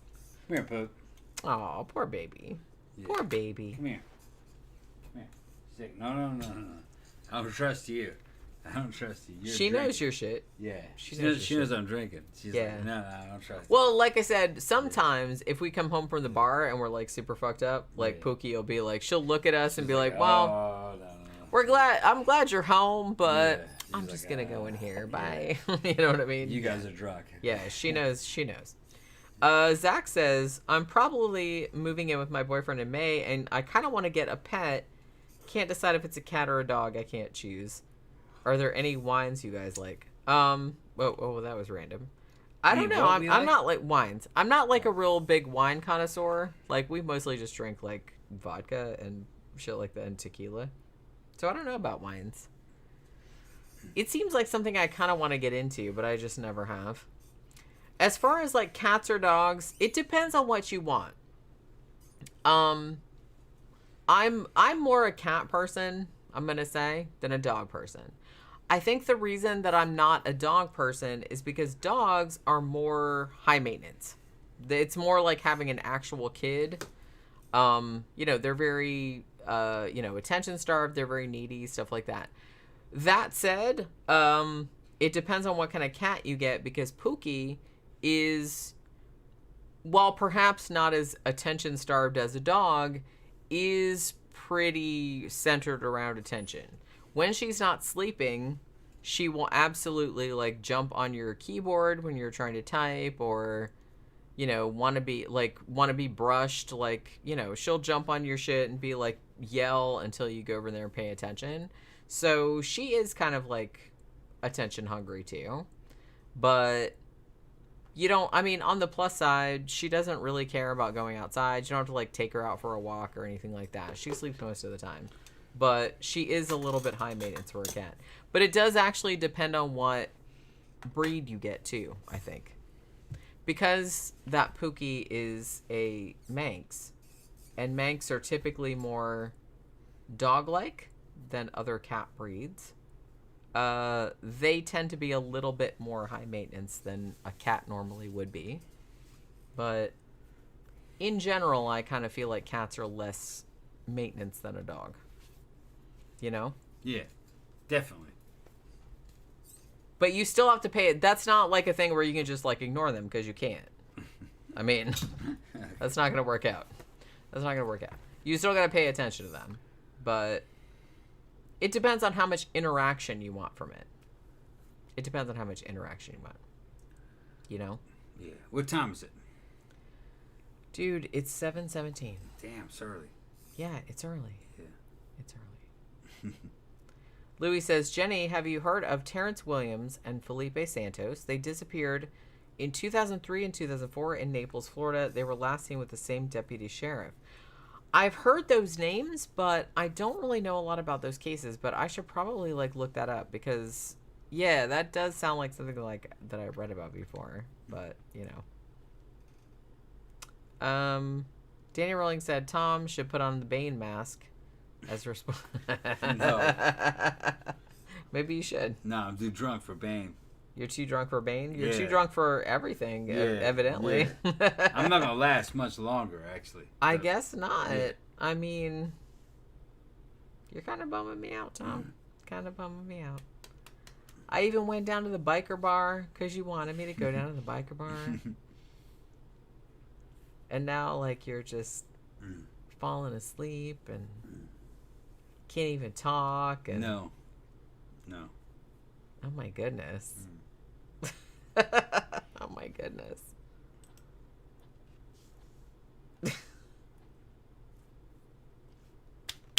This is the worst. I've never seen you this bad. Well, at least not on the show. I've seen you this bad in, like, real life before.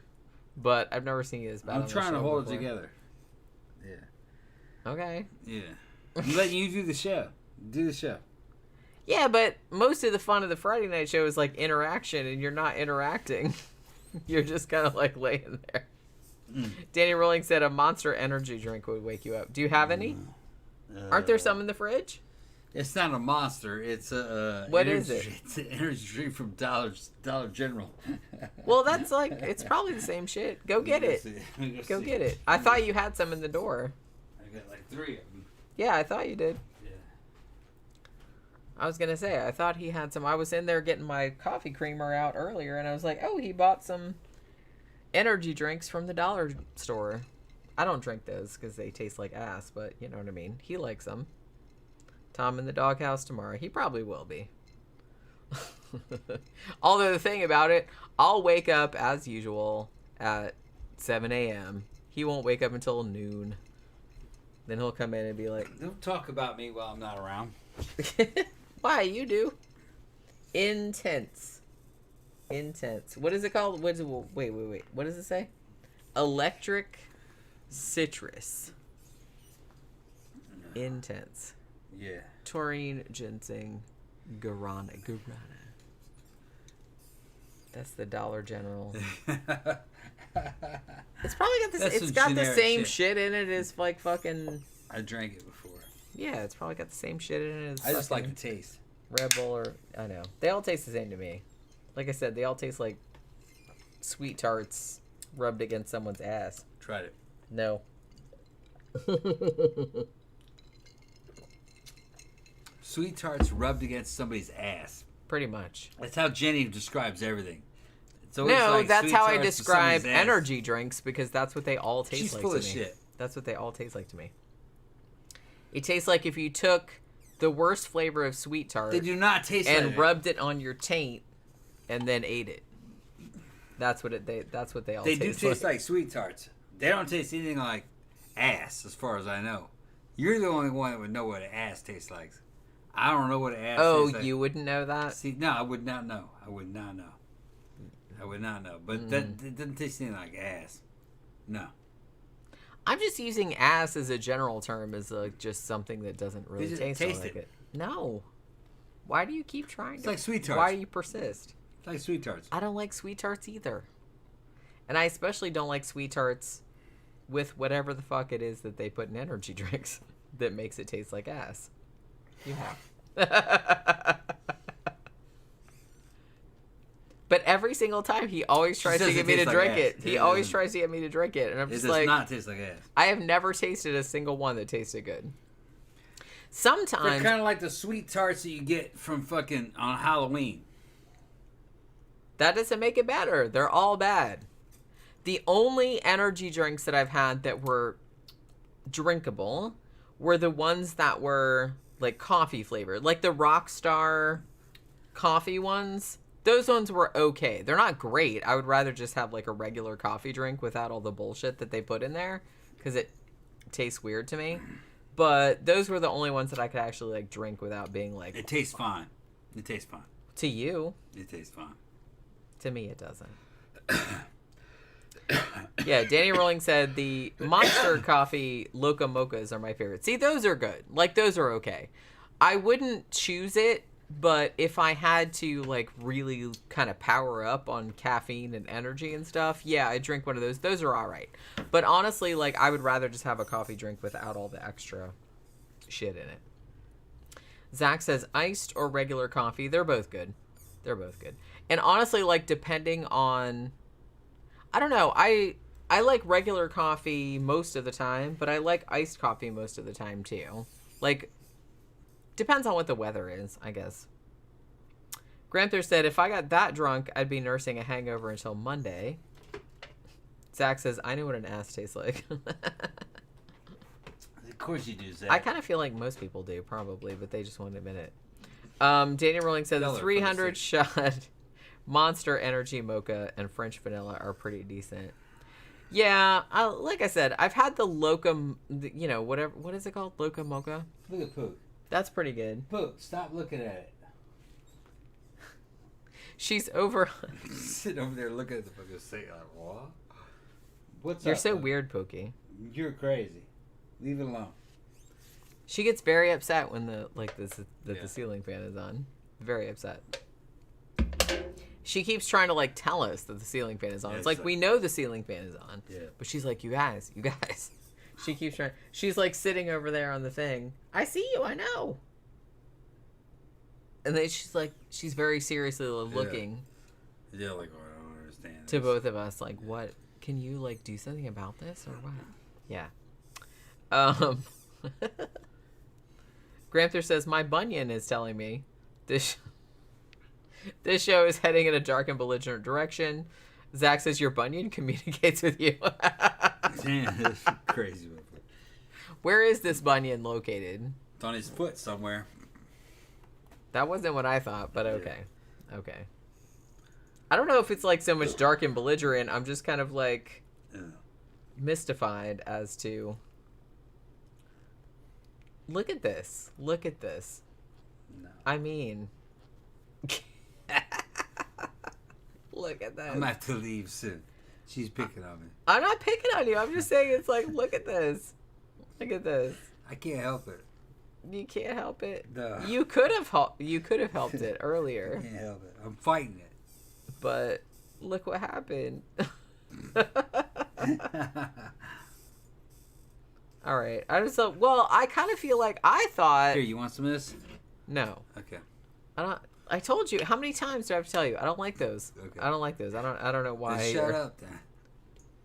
What do you mean shut up? Like you keep offering them to me. You're getting jealous of the fucking energy drink. What? Okay. Now you're just starting to like go off into like fucking delusional la la land at this point. You're getting jealous over the drink. Okay, I'm jealous of You're your jealous, can of Dollar General energy drink. It was only $1 too. That shit was $1. I am so jealous that it was only $1. What's up, Poke? Okay. What's up, Poke? I don't know what you're talking about, I Tom. don't either. Yeah, obviously. Tom needs a hug from Baby Yoda. No, I'm not worried about He it. needs something. I'm not really sure what. I'm not worried about anything. I'm not really sure what. Yeah. I mean. All right, then. All right, then. Yeah. What time is it? It's like 7:30. 7:30? Is that It's early? 7:30. 7:30. It's 7:30. What's up, Poke? Come on. Oh my god. Zach says, can you do drunk Elron? No. Oh, man, you're no fun. No. You can't even do Elron. No. Come on, stick your lips out. No. Why? Do the fish lips. Come on. You have to understand something. There you go. See, I knew you could do it. I knew you could. I believe in you, Tom. I believe in you, Tom. We're dealing with Earth and the Earthosphere. And in the Earthosphere, Earthosphere. I like that. yeah, that's like some shit. That's like some shit Elrond would come up with. Yeah, that does sound like some In shit the he would say. Earthosphere, underneath the fucking the rays and underneath the rays of fucking electricity. Okay. Okay. Inside the sphere of fucking what do you call this shit? Radiation. Okay. We have to understand that nuclear energy is only possible, okay, on the Earth's fucking planosphere. And on the Earth's planosphere, when we have nuclear energy, we can move ships of different sizes and aircraft of different sizes. And what else? And if you are totally in tune and the planet's clear, you'll get free energy. Okay. And Okay. yeah. And Sign me up.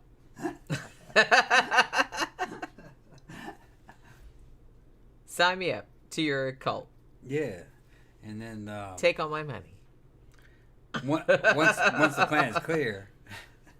Then what? Then what? Wow, you have to understand. Once the planet's There clear, you go. There you go. then we can all hang out and travel to distant universes and different stars. And once we're there, we can have our own aircraft. They look just like DC-9s, and we'll fly around, and we'll all film our own movies, and they'll all be based upon Greece. The movie Greece. Oh. Because, I thought you meant the country. Okay.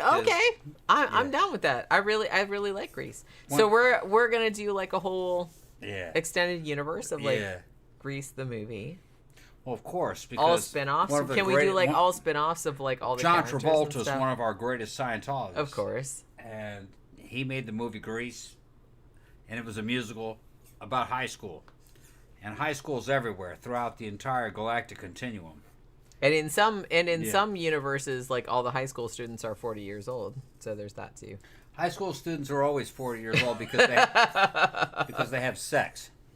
And when they have sex, they are immediately... They become 40 years old? Yeah, they immediately become 40 years old because all people... Excuse me, like, Elron, can I make a spin-off movie about Cha-Cha? About what? About Cha-Cha. You talking about the dancer Cha-Cha from... Yeah, well, of course. Can I make a spin-off movie about her? Cha-Cha... Or a spin-off series, actually. I would like to make a spin-off series about Cha-Cha.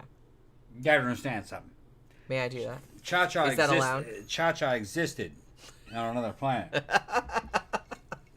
The same skirt and everything. She was based upon an Andorillian female. Did she come out of a volcano, sir? She came out of a vagina. Well, everyone came out of a vagina. Yeah. That's not exciting. Yeah. That's how it happened. A volcanic vagina. Oh, okay. I was all there. Right, all right. I was there. I saw it.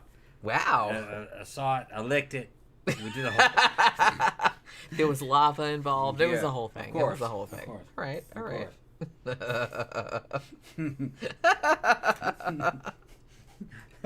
This went to a weird place, didn't it? No, it's not weird at all. You have to understand the human continuum. And then here, we'll drink this, and the next we'll be on the free winds, sailing on the waves. Mm-hmm. On our way to Florida. Okay. Zach says, isn't a volcanic cabins? I mean, volcanic vagina, maybe. Just having your period. Yeah. Yeah, pretty much. Yeah. That's what that's like. In case you haven't experienced it. Sebastian Moran said, I want 10 pints of what Tom's been drinking. What were you drinking before I got there? And no, it's just tequila. Oh.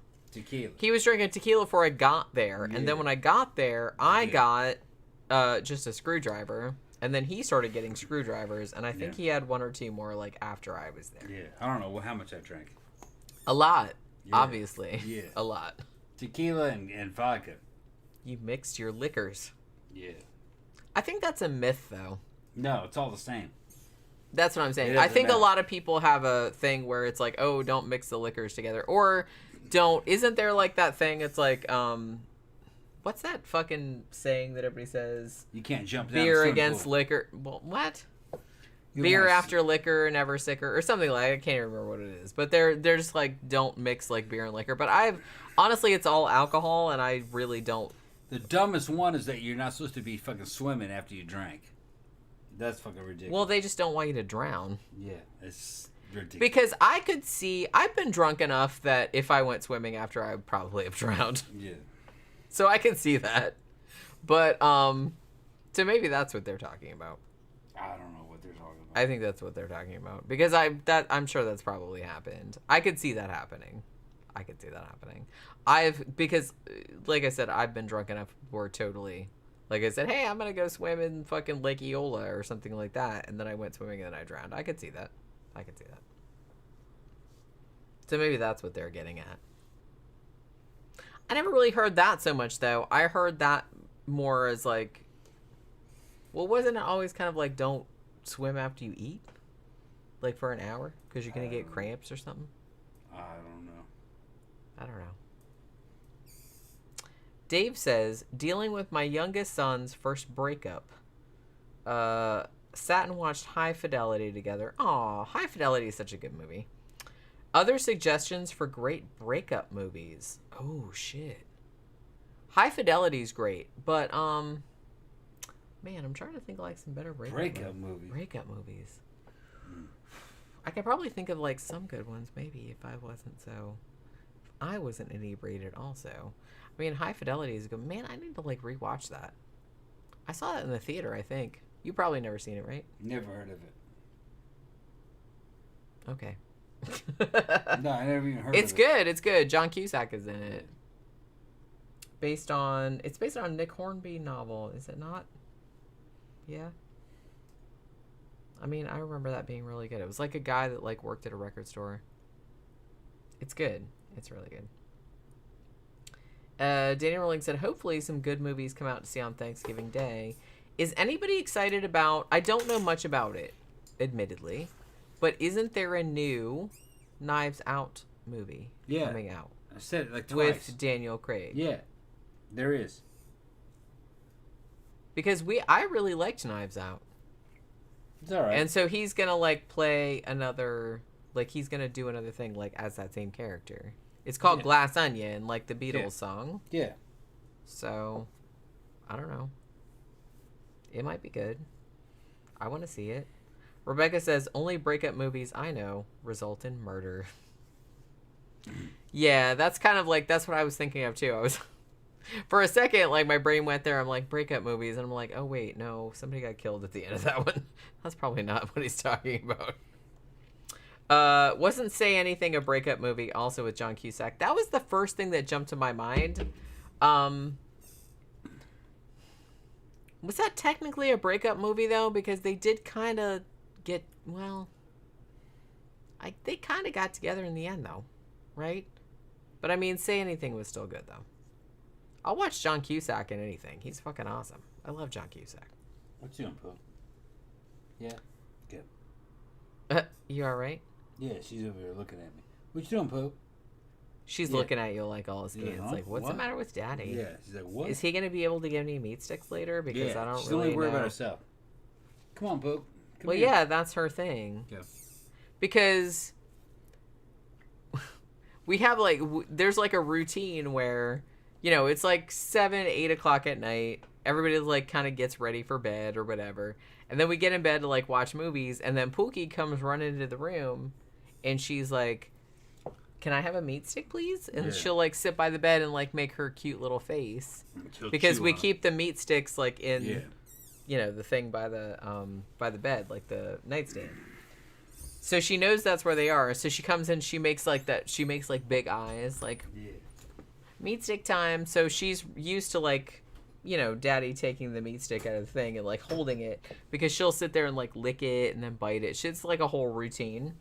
So she gets used to that. So if anything interferes with that routine, she gets very, very like antsy about it. She's like, is Daddy not going to be able to give me the bait stick, or he's not going to be able to like hold it, or what's going on? Like, she gets like really upset about it. It's like really, really funny. Gramthars says, great breakup movie, Boyhood with Ethan Hawke. Ooh, yeah, that's a good one. His son's girlfriend leaves him for a lacrosse player. Ethan tells him, don't worry, there are plenty of Class A hussies out there. That was actually a good movie. Does Fatal Attraction count as a breakup movie? It does, I guess. By what definition, I'm not entirely sure, but you know. And Sebastian Moran says Identity is a good film. It is. I kind of feel like, did we review that one? Please tell me we did. Maybe I reviewed it. I saw that in the theater when it came out. Like I said, I will watch anything that John Cusack is in because I love him. I think I saw Identity in the theater, but I thought that we had reviewed Identity not too long ago because I thought we just rewatched it like while we were in this house, and we've only been in this house for like a year. Dave says Identity rocks. Big fan of John Cusack when I was in college back in the 90s. Gross Point Blank is in my top 10. Yes, but man, Gross Point Blank was so good. And that's another one that I have to like fucking rewatch. I think I saw that in the theater too, now that you mention it. Let's see. Don't mix grain and grape, I think. I've never heard that one. I usually heard, and I can't remember what the order is. It's always kind of like beer and liquor, never sicker. Liquor and beer. I don't remember with it. There's like a rhyme that goes along with it. But like I said, I think it's mostly like an urban legend because honestly, like alcohol is alcohol, and you know, whatever you drink, it's gonna like fuck you up the next day.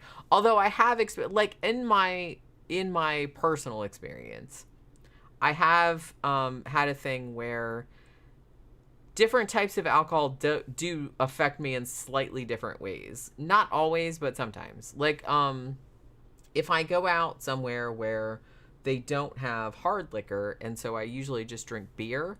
If I just drink a bunch of beer and I get drunk on that, like, I won't get belligerent, or I won't get, like, I'll get drunk, but usually I'll just get, like, super, super sleepy, like, honestly. And maybe that's all the carbs. Like, I'll just have, like, some beers, and I'm just like, man, mostly I just have to pee a lot, and I'm just, like, really, really tired.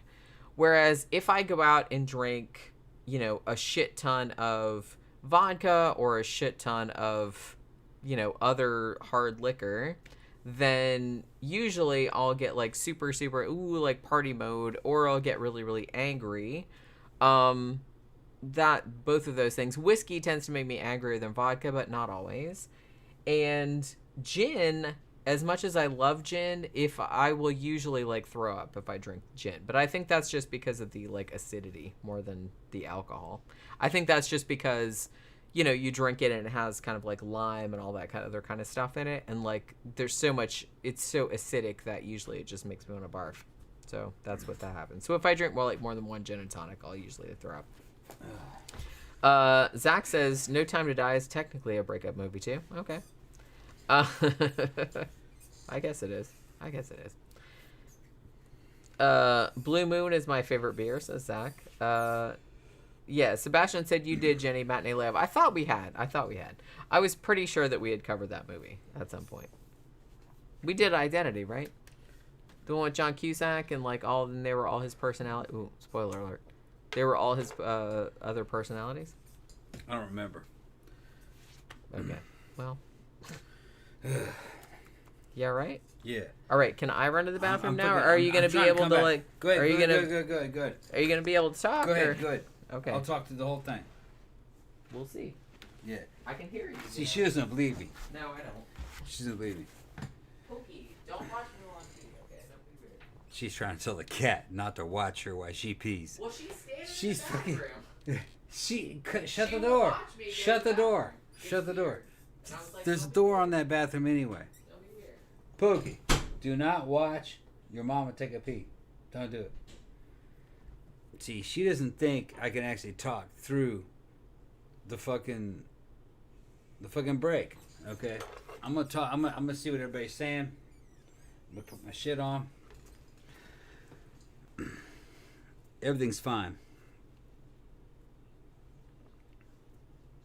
I'm just up at the bar doing my thing, and then she shows up and we start drinking. It's on a fucking Friday of all things. It's ridiculous. It's ridiculous. Let's see what everybody's saying. Okay. All right.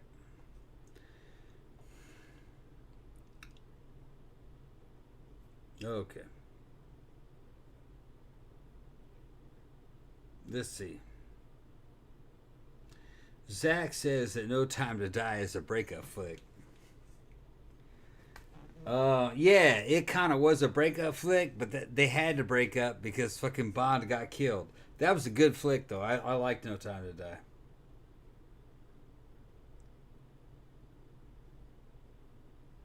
Yeah. Zach's mad about that movie. Rebecca saying there was an Alaskan serial killer in frozen ground. Alright, I don't know what he's talking about. Okay, now. Dave says that Frozen Ground was a great, true Chrome flick. Which was Cusack. Oh, she's back. She's back. I'm back. She's What's back. up, Poe? Okay. What are you like laughing? Like seriously? What's that? Who? Nobody was laughing. No, before like what Pookie does Yeah. is in the middle of the night because Yeah. like a lot of times because I'm old, so I have to get up in the middle of the night Yeah. to like pee in the middle of the night. So this bathroom that I have right here has two doors, one to the hall and one to this office. So usually I'll close the hall door, but I'll leave the office one open. So sometimes Pookie will run in, like while I'm going to the bathroom and like stare at me, which is like really, really weird. So I tell her, it's like, hey, I'm using the litter box. Do you mind? And like, you know what I mean? And it's just like, I don't know why she wants to come in and like watch. Well, she's interested. And I've She wants seen to know that how like you do other it. people too, She wants because to know how you do it. 'Cause she does it. She wants to know how you that's do what it. I mean. There's like all of these videos like, how that do go you do around it? YouTube How do you where do it? people, Come here, bud. it's a whole subgenre of people that take pictures of their cats, like they're sitting on the toilet like with their pants around their ankles, and like the cat is like sitting in their pants, like looking up at them, like while they're going to the bathroom. That's like a whole subgenre.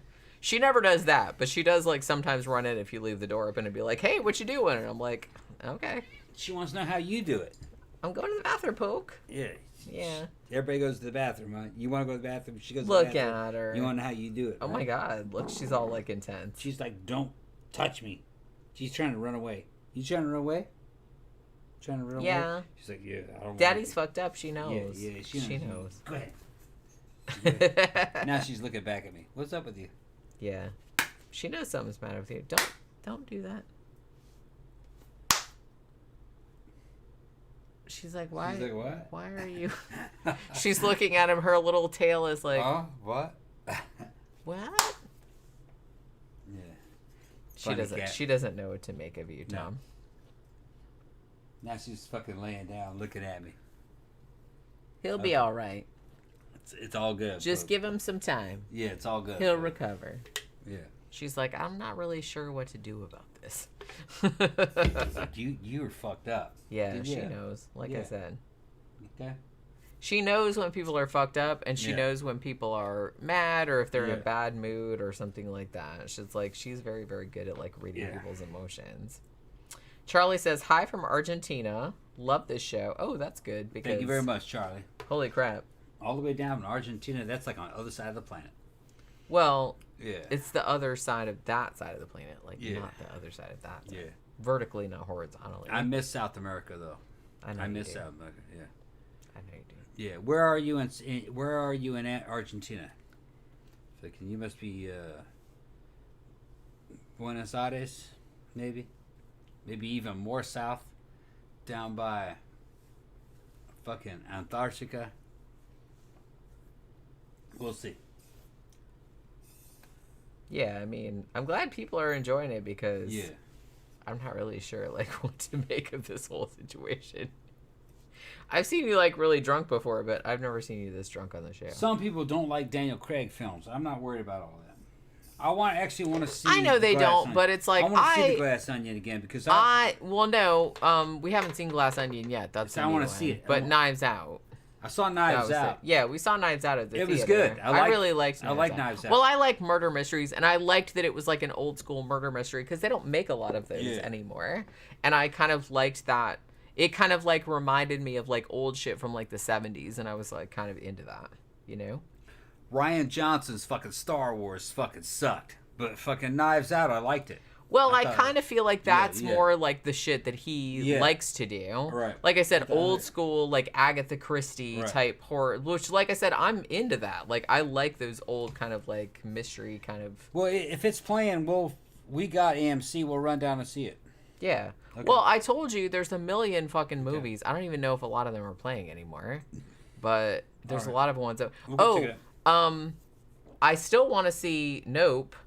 Is this still playing? No, but I think Peacock is gonna stream it. Okay. Like, but I don't know when. Good. Because I saw a commercial and they were like, "Oh, that's coming soon." So maybe it'll be like streaming on there. Because I really still do want to see that. Okay. Tomorrow, when you wake up, select us a fucking time to go and see the new. If it's Knives playing, Out. like I said, if it's playing, I'm not sure. If it's playing. But I'll look. And like I said, there was a ton of horror movies I still wanted to see. Okay.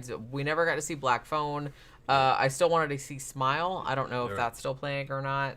Most of them are probably coming to streaming now, so I'll probably just watch them at home. But you know what I mean. Zach says, something I've been thinking is not only is Hereditary one of the scariest movies I've seen, but one of the saddest too. Toni Collette screaming after the girl dies is so heartbreaking. Honestly, I kind of wish, I'm still kind of mad that like Toni Collette didn't even get like a Oscar nod for anything. She didn't even get a fucking nomination for that shit, which I know that like the Oscars are not real big on horror movies, but it's gotten better over the years. But come on, god damn it! I mean, that was clearly like a case where they should have like really, singled that out. Just saying. Yeah. Dave says, Hereditary was not just a great horror, but a very well-made film. Toni Collette is excellent. All the acting in that was excellent. I mean, that's one of those movies that I just kind of see myself returning to again and again, which in the best kind of way, that's like a movie that the first time I saw it, I was like, yeah, I never want to fucking watch that ever again because it was like fucking horrifying and it made me feel terrible. But it's like then I just kept thinking about it, and then I watched it a second time. And then I was like, man, I need to like keep watching this because there's like so much detail in it that you miss like the first few times around. That it's like every single time you watch it, just like The Shining, it's like every single time you watch it, there's like new shit that keeps like coming up. That's Kubrick though. It's amazingly. I mean, but the thing about Hereditary is that it's amazingly made. Like so much thought went into it that every single time you watch it subsequently, you pick up more details, like more stuff that's going on in the background, like all this stuff that was added. It was just kind of like so much thought went into it, and I just think that was like so awesome because you don't really see like a lot of that stuff nowadays. Tammy says, talking about cats watching you while you're going to the bathroom, they do it to make sure you are protected because that's when they are at their most vulnerable while going potty. Yeah, I kind of feel like that's kind of how I try to take it, even though I always tell her, it's like, don't be weird, mommy's going pee. But, like, that's kind of like, I guess that's why. They're just kind of like, oh, mommy's using the litter box, so it's like, I better watch and make sure, like, nothing bad happens. But, I don't know, it's still, like, pretty weird. Dave says, just to clarify, I love Daniel Craig. I just wasn't keen on the Bond films. No, the Bond films were good. Just go back and see them. I mean, but not everybody's going to like them. Them all. Not everybody's going to like them. I liked them all. You know. Yeah. I liked them all. But Daniel Craig, I kind of feel like you would probably like some of the movies that he was in prior to him being in the Bond films. Like, I still kind of want you to see Layer Cake. Yeah. Because I kind of feel like you would probably like that. I thought he was great as Bond. He was a great Bond. Yeah. I really liked him as Bond. But I liked him as an actor before I even saw him in the Bond movies. He was in, like, a lot of British crime movies. Like I said, if you saw Layer Cake, you'd probably like that. Ooh. Rebecca says, I saw Nope just last weekend. In my opinion, it was shit. Yeah, I don't know. Like, it looked cool, like, from the thing. But I still want to see it, though, because I liked his other movies. I really liked Get Out, and I really liked Us. So, I don't know. We'll see. I still, like, want to see it. But honestly, like, there's a lot of other movies that I want to see that have come out. I'm not really all that keen on, you know, like, Halloween Ends. It's like I kind of want to see it, but I'm not really that jazzed about it. Most people say it sucked. I mean, yeah, so it's just kind of like, yeah, I'll see it when I see it. I'm not really that worried about it. I would rather see ones that were, like, not part of, like, a franchise. So, like I said, I was more keen to see, like, Black Phone or Smile or things like that. I was really excited to see, like, Barbarian, which was, you know, played in the theaters, and then I got to see it on whatever streaming, and that was awesome. I kind of wish I'd seen that in the theater, actually, when it was playing, but... Louis said something about Star Wars and Craig. Or not Craig, Rian Johnson. Rian Johnson. Read that off, what he said? Rian Johnson single-handedly ruined Star Wars, in my opinion. I don't think it was single-handedly. I'm going to put that on Disney. Disney did not have an overarching story. If you're going to make a trilogy, you can't have 3 different directors making up their own story. Yeah, you kind of need to plan that ahead. You have to have a plan. All right. So I put that on fucking Kathleen Kennedy and her fucking team, that they didn't have a story. Okay. They let directors write their own fucking shit, and that's just not how you do a fucking trilogy. It'll never work out. 3 different directors. You have to have a story, and Disney didn't have one, and that was the problem. And I don't know if it was one person's fault, no. But yeah, like you said, if you're planning on doing a trilogy, you have to have a story. Plan that shit out before you even start filming anything, right? Because you have to have a consistent vision. You have to have a consistent, like, fucking end game. Everybody has to be on the same page, right? You know what I mean? At least in my opinion, like, you know. What they did was they took fucking what's his name, who's fucked up a lot of Star Trek movies. What was his name? Who, Abrams? Abrams. He's fucked up. J.J. Abrams, who is a guy who can write a good story, but he can't write a good ending. They took him, and they gave him the first installment, and then they gave it to Rian Johnson, and there's no fucking story arc for the trilogy. He said, just make it work. That's not how it goes, man. It doesn't work that way. I would think that fucking Rian Johnson actually did a good job if you put it in the context of that he wasn't given a story to tell. They told him to write the story. Well, yeah, just do what you want to do. Which, like I said, he just did what he wanted. He did what he wanted to do. That's what I mean. That's why I don't like. I'm not mad about it. No, I'm not mad about it. But I'm just saying that it's like it probably would have been better if you'd given it to one writer director, or 2 people, a writer and a director, and said, you guys write a story that's like 3 installments, and we're gonna make that into 3 movies. So and like it has to go this way, and this so is how it it's all ends. cohesive and like shit like that. Approach it like you're making a single movie, except it's like really, really long. That's how I would have like approached so it. I'm not gonna put it on Rian Johnson. I've studied it from every angle. He's a good director. All right. It's just that they put it all on his shoulders to fucking Kathleen. It falls on Kathleen Kennedy. Okay, she didn't write any of that shit. It's just that she was in charge of that department.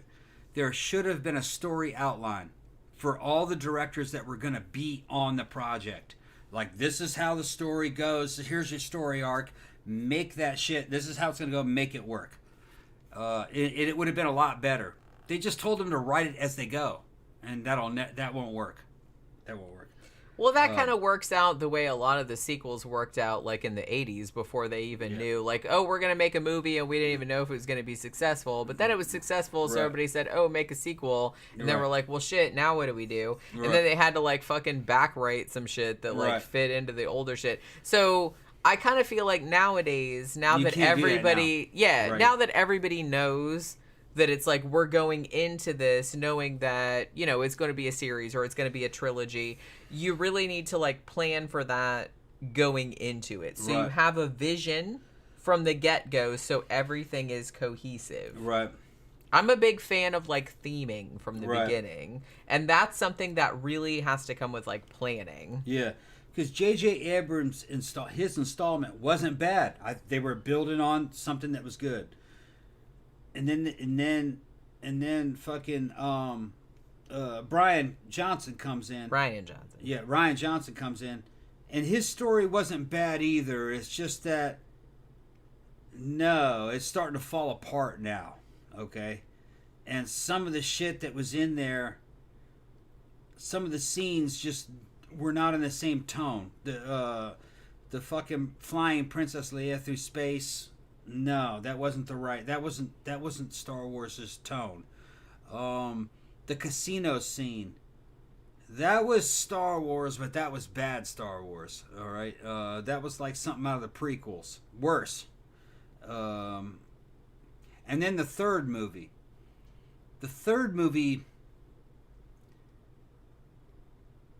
Most of the third movie involved fixing the second movie, which really kind of fucked it up. But that movie could have been really good. There was some good shit in that. But there was also some really bad shit. Riding the horses along the fucking edge of the damn Star Destroyer. Unlimited Star Destroyers coming up out of the fucking ground. That was kind of like something out of the damn video games, like fucking Knights of the Old Republic with Starforge. There was some Star Wars heritage to that. It's just that story was not worked up into that where you could do that and get the fucking plausible deniability that you needed. They were rushing those stories, and it's because of the damn confusion. There wasn't a story arc written for the trilogy. That was the problem. Yeah, and honestly, like I said, I'm not going to blame like one particular person because I kind of feel like that's something that, I mean, that Star Wars, that's a big deal. It's a big deal. You should have all sat together with whatever writers and directors were going to be working on this stuff and be like, what are we thinking? Like, this is the story that we're going to come up with, and it's going to like stretch over 3 movies. And this is what's going to happen in this movie. This is what's going to happen. Just a broad outline. Like, you could give people, you know, leeway in their own thing.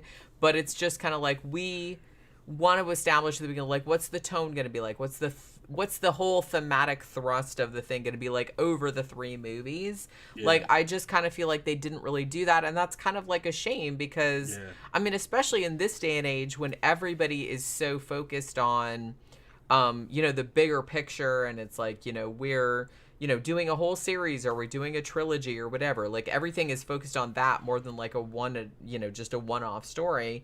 So I kind of feel like you really need to get all your shit together before you even start making anything. Yeah. Because if you don't, you're inevitably going to end up in the middle of shit, and you're going to be like, wait, where are we going now? And it's just kind of like you're going to end up at 6s and 7s because you didn't plan anything ahead of time.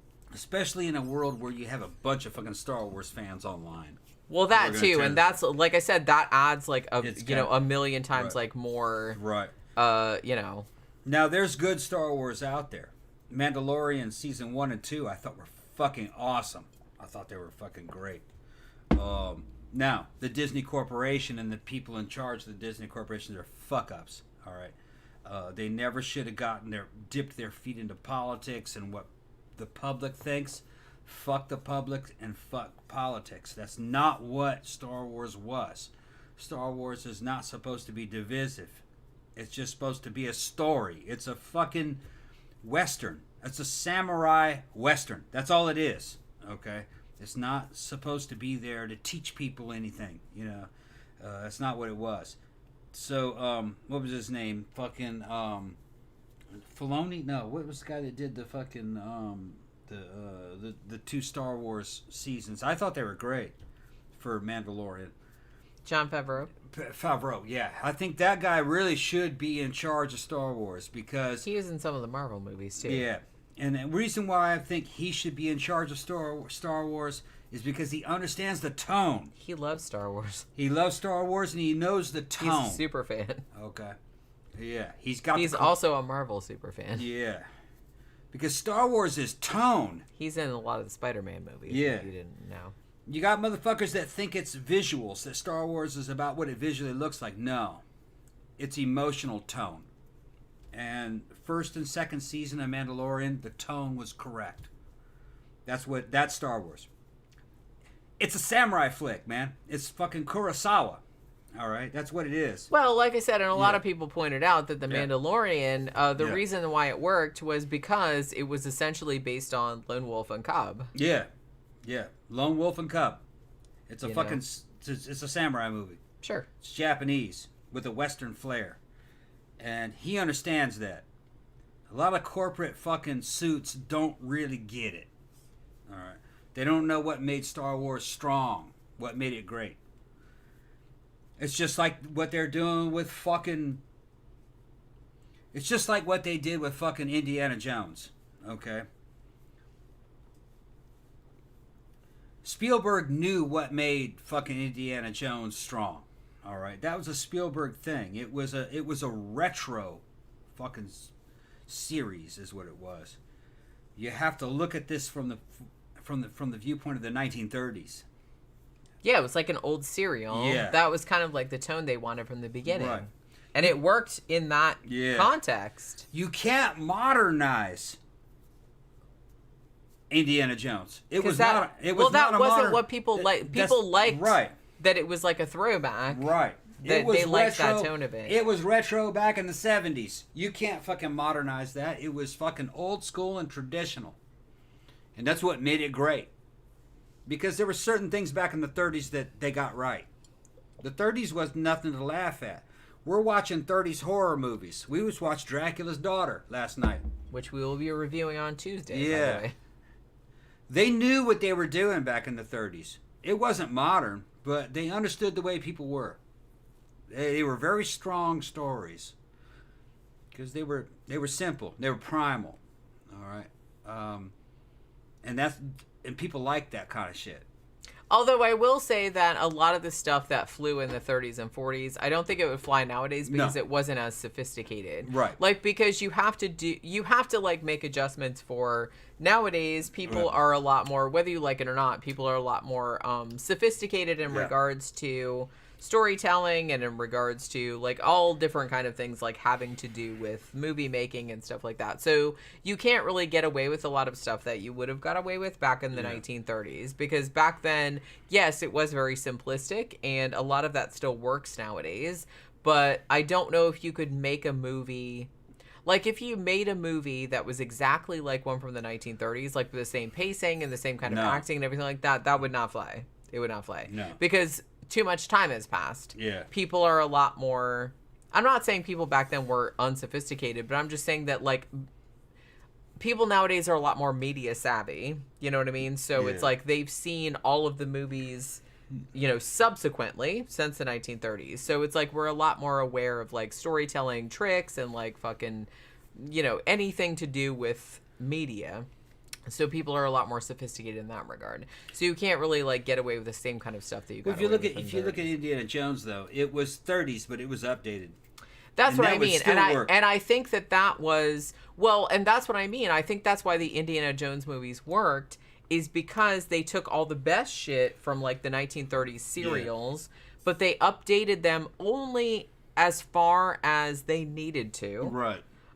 For a modern audience. You know, they retained all the stuff that worked back in the 30s, but then updated like a couple of things, you know, just to kind of, you know, work with people that were, you know, grew up in the 80s or whatever. And it kind of like was a perfect balance of that. So, but that's a really hard balance to strike. And I kind of feel like a lot of people can't do that. Like Spielberg was kind of like, you know, obviously he's a legend for a reason, because he was one of the dudes that could do that. He knew what would work from the old school shit and what you needed to update, but could put it together in a way that was pleasing to both things. And it wasn't just 30, which is hard to do. It's like harder to do than it sounds like. And it wasn't just 30s genre. He could do that with modern too, with like with Jaws, and with Close Encounters. I mean, Spielberg was he was a master at how to make a story appeal to an audience. And really, he can make a story appeal to an audience across time, you know. Now, could he come out and do that right now? Maybe, maybe not. Directors have a half-life. You know what I mean? But I mean, Spielberg was good. More than anybody. I mean, he had a very, very long run. I mean, look at the fucking, at the shit that he did over the years. I mean, that's amazing. If you had a 23-year-old Spielberg appear right now with new material and in a new movie, he could make a blockbuster. They had to be young. There was something. They had to be young and energetic and be very positive. That was part of what a director was, you know. Once they got kind of jaded and old and fucking worn out, their movies weren't quite as good. There was something about them. You can just watch the movies. They have a half-life.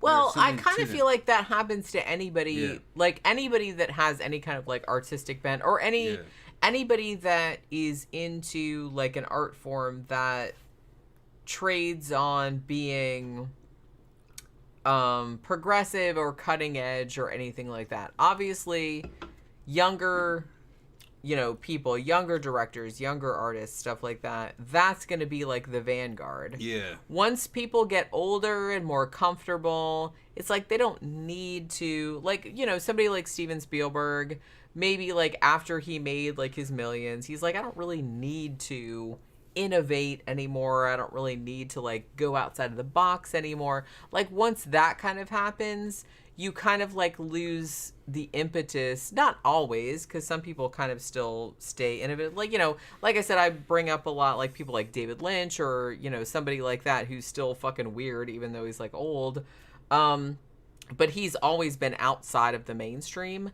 But I kind of feel like somebody like Spielberg, his best shit was when he was still like kind of young and hungry and needed to prove himself to somebody. Like once he's already like proved himself and established himself, you kind of like, even if not consciously, you kind of like feel like, oh, well, I'm, you know, I've established myself. I have money. I'm comfortable now. And it's like, I don't need to push the boundaries. I don't need to like do anything new anymore. So they kind of like rest on their laurels a little bit, which, you know, it happens. That's just what happens. That's just kind of like a natural thing. Well, they're fat and comfortable. They're not fat. That's what I mean. They don't really have to. Like I said, people that don't, whether they're young or poor or whatever, that gives them like more impetus to innovate or like do something different because they're like trying different things because they don't have anything to lose. Once you are... We'll see you, Becca. See you back. I know, like she's in Australia. Yeah, so her maybe phone's it's like, dying. Oh, sorry. I'm glad you came by to join us, though. Yeah. But yeah, so that's the thing. I kind of feel like, especially like I said, somebody like Spielberg who, you know, had so much success early and and he had like, so he did fucking Jaws, for Christ's sake. Yeah. And then he had like all those movies like in the 80s, and he was just like this big thing. But after that, it's like, it's just kind of like, well, I can retire now because I already have all this like behind me. So Sebastian, he said Duel wasn't a bad film. No, Duel's awesome. a great film. Yeah.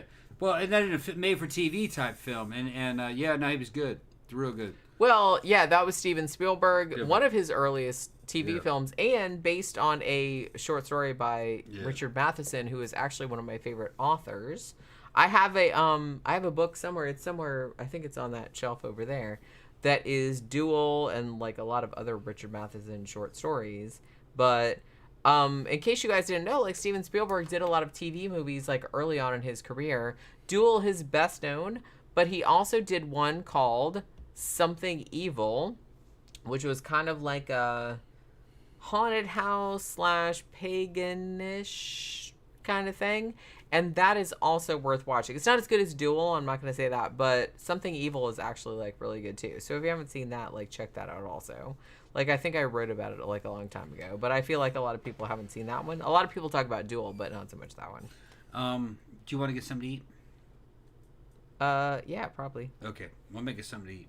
Okay. When you get a chance, let's go ahead and shut it down. It's what, 8. You want to shut it down? It is 8:11. We've been going for a couple of hours. If you shut it down, I'll make us something to eat. I got pumpkin soup. I got sandwiches. I got tacos. I got everything you want. I mean, pumpkin soup and a sandwich would be good. Okay. That would be good. Because I got ham slices too. Zach says, Scorsese just turned 80 yesterday, and he's still releasing bangers. I don't think he's made a truly bad movie either. Yeah, no, I mean, all his shit was good. Well, that's what I mean. Yeah. It's like, I don't really mean to say that across the board, because like I said, David Lynch is my favorite director, and he's like old as shit, and he still makes he's still weird as shit, and I'm there for it. I'm really like loving, but he's always kind of been like a little bit on the fringes. I kind of feel like Spielberg is a different case because he was so mainstream at some time, and like his stamp is like so much over the 80s. I kind of feel like in a big way that if anybody's a mainstream like blockbuster director, Spielberg is. But maybe it'd be a better example to talk about somebody like John Carpenter or somebody like that, who's always kind of been like a little bit on the outside, but like was sometimes sort of mainstream and stuff like that. But Carpenter never really recovered from his loss of the thing. Well, the Thing really should have been it was a great movie, and it was not recognized. Cause that's what I mean. It made me so sad that it's like that wasn't recognized as a masterpiece, which it is, until much later. And I think that fucked with him a little bit, which like mind. I get it. Would have fucked with my mind. That's what I'm saying. It's like, I understand. Like, if I had made a movie, if I had made The Thing, back in the early 80s, and like everybody had like shit on it, and then like later they'd have been like, it's a masterpiece. I've been like, man, fuck all y'all. Yeah, I'd have been mad too. I loved it as a kid. Me and my dad went to go see The Thing. We saw it fucking twice at least, and we were blown away. Fuck E.T. E.T. was out. No, fuck A.T. We were seeing The Thing. It was fucking us up. And like I said, today, you can watch The Thing today, and that is still a fucking amazing movie. Yeah. That totally holds up. Yeah. Totally.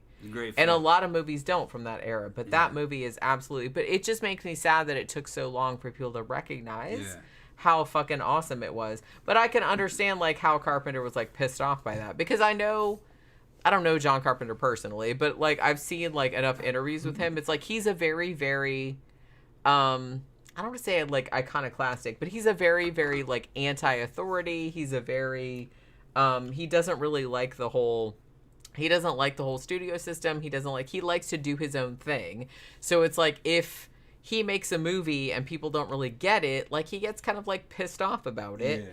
And then later on, like he makes a movie, he's like, I thought this was the best movie ever and you guys didn't get it. And then like 10 years later it was like, oh my God, it's the best movie ever. He's like, man, fuck you guys. Yeah. I told you this was the best movie ever 10 years ago and you don't listen to me. So I totally get that. I totally get that he has that attitude. He had a lot of good movies. They Live. That's what I mean. Yeah, and it's like, a lot of his movies were like not that great, but it's like, holy shit, who else has that? Yeah. And it's like, look, John Carpenter is awesome. Like, he's one of my favorite directors. Yeah. One of my other favorite directors, Dario Argento, he probably only made, like 6, 7, 8, like, great movies, and the rest of them kind of sucked. But shit, man, it's like, what are you gonna do? It's you can't, like, everybody can't, like, fucking hit a home run all the time. I'm not gonna fucking... And I kind of feel like if we're coming down to it, I'd have to, like, look at their respective IMDb pages. I kind of feel like John Carpenter might have made more better movies than Argento did. Yeah. Although I'm not gonna... Almost all the Carpenter's movies that Now, I'm gonna say, like, my favorite directors Yeah. are David Lynch and Stanley Kubrick. And I will say that David Lynch and Stanley Kubrick, I can't think of a bad movie that either one of them made. Well, although David Lynch, you can make an argument for, like, Dune, but No, I'm not I like gonna that. I'm not gonna be mad because that was a great movie. I liked it. And the thing about it is that I don't know if he had, like, as much control as he would normally have, so I'm just gonna give him a pass on that one. But honestly, like, I can't think of a single Stanley Kubrick movie or a single David Lynch movie that I didn't like. And then Cronenberg. And Cronenberg also. Yeah. I can't think of a single David Cronenberg movie that I didn't like. Like, all of them are totally worth watching. Yeah. John Carpenter, Dario Argento, those two are kind of like, they had, like, some really, really brilliant films, like some of my favorite films ever, and then some movies that were like, you know what I mean? Yeah. So, they're a little bit, I don't want to say, like, second tier, but they're kind of, like, not as high up maybe as like Lynch or Kubrick or that kind of thing, but it's what are you gonna, like I said, any director is lucky to have one movie that's fucking brilliant that everybody remembers. So I'm not gonna, like, shit on people that... I'm awake again. I noticed. I'm back. You're back? I'm back. Yeah. I'm back. We're gonna get something to eat though. Isabella said, Hitchcock is remarkable, really. He made maybe 70 movies, many very good. Yeah, that's the thing. Like, a lot of Hitchcock's movies were good, too. Yeah. And, I mean, he made some woofers, like, later on in his career, but all of them were worth watching. And I kind of feel like the same is true of, John Carpenter or Dario Argento or something like that. Like, a lot of them, well, okay. As far as Dario Argento, if you guys have watched my recent review that I posted the other day about Mother of Tears from 2007 or whenever that movie came out, I would argue that if you're into Dario Argento, I would advise probably not watching any movies of his past about 1996 or so. You know what I mean? Because you'll just be bummed out. But, so I think he's still alive, like he's in his 80s, but, I think he kind of lost the plot a little bit. But some of the shit, like, after that, worthwhile, like Dark Glasses was okay. That came out this year. It was fine. It wasn't anything special, but it was fine. But, I don't know. I do kind of feel like you said, directors, artists in general do have a half-life, but not always. It kind of depends on what they're doing, who they are, shit like that. We talked about John Carpenter earlier. Like, I posted a video earlier today where we were talking about Village of the Damned, like John Carpenter's remake of Village of the Damned. And while it wasn't fantastic, it was actually it was a watchable movie, though. It was a watchable movie. I don't know if it was better than the original because I haven't seen the original in a long time, but I don't know. I think there were things about it that I liked better than the original. Just saying. Yeah, they're talking about Duel. Zach says, I think my favorite Spielberg movie is Color Purple. That movie made me cry my eyes out. That was actually, like, a great movie, and I haven't seen it in a long time. Do you remember Color Purple? Maybe you didn't see it. I think I saw it in the theater. Yeah, it was really good. Zach said, wasn't that the case with everything Kubrick did? Yeah, maybe. I also really love Empire of the Sun. Yeah, that was a great movie, too. But, you seem like you want to go. Yeah, well, I have to cook. Are you going to be all right? Yeah. Now that you're awake? Yeah. That's the problem. He's getting mad at me. No, I'm getting mad because, of course, I'm fine. Well, I don't know. I got to check. Yeah. I gotta check. You weren't real coherent for most of the show. I'm good. So We'll make something to eat. Okay. What are you gonna make? What are you gonna make? Make some soup and some sandwiches. Soup and sandwiches. That sounds good, actually. Yeah. All right. Well, okay. Hopefully you guys have a good rest of your Friday night and good day tomorrow. We're gonna sign off for the evening. Tom's gonna go make some food.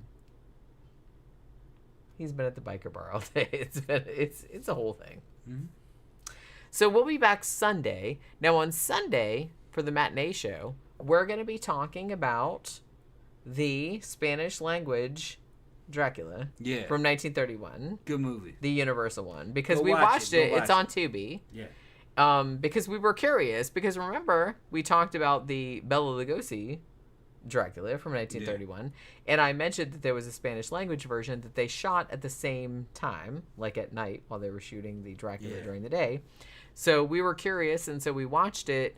And we're going to say, like, in some ways, it actually was superior. Yeah. So yeah, we wanted to talk about that. So we did watch it. So we're going to talk about that on Sunday. And then on Monday, we're going to do a haunting like we always do. I don't know what episode we're going to do yet. Tuesday, we're going to be talking about Dracula's Daughter, the second movie in the... It's Dracula 2. Dracula 2, Electric Boogaloo. Yeah, it's going to be like that. So we're going to be talking about Dracula's Daughter. So we watched that last night. So it was we're good. going to be talking about that too. Yeah. So that's what's coming up. We're going to do more Universal monster movies because you guys seem to like those and we like doing those as well. So hopefully you guys have a good rest of your evening. Have a good day tomorrow. We will see you guys on Sunday evening. We're going to talk about Spanish Dracula. And we'll see you guys then. Good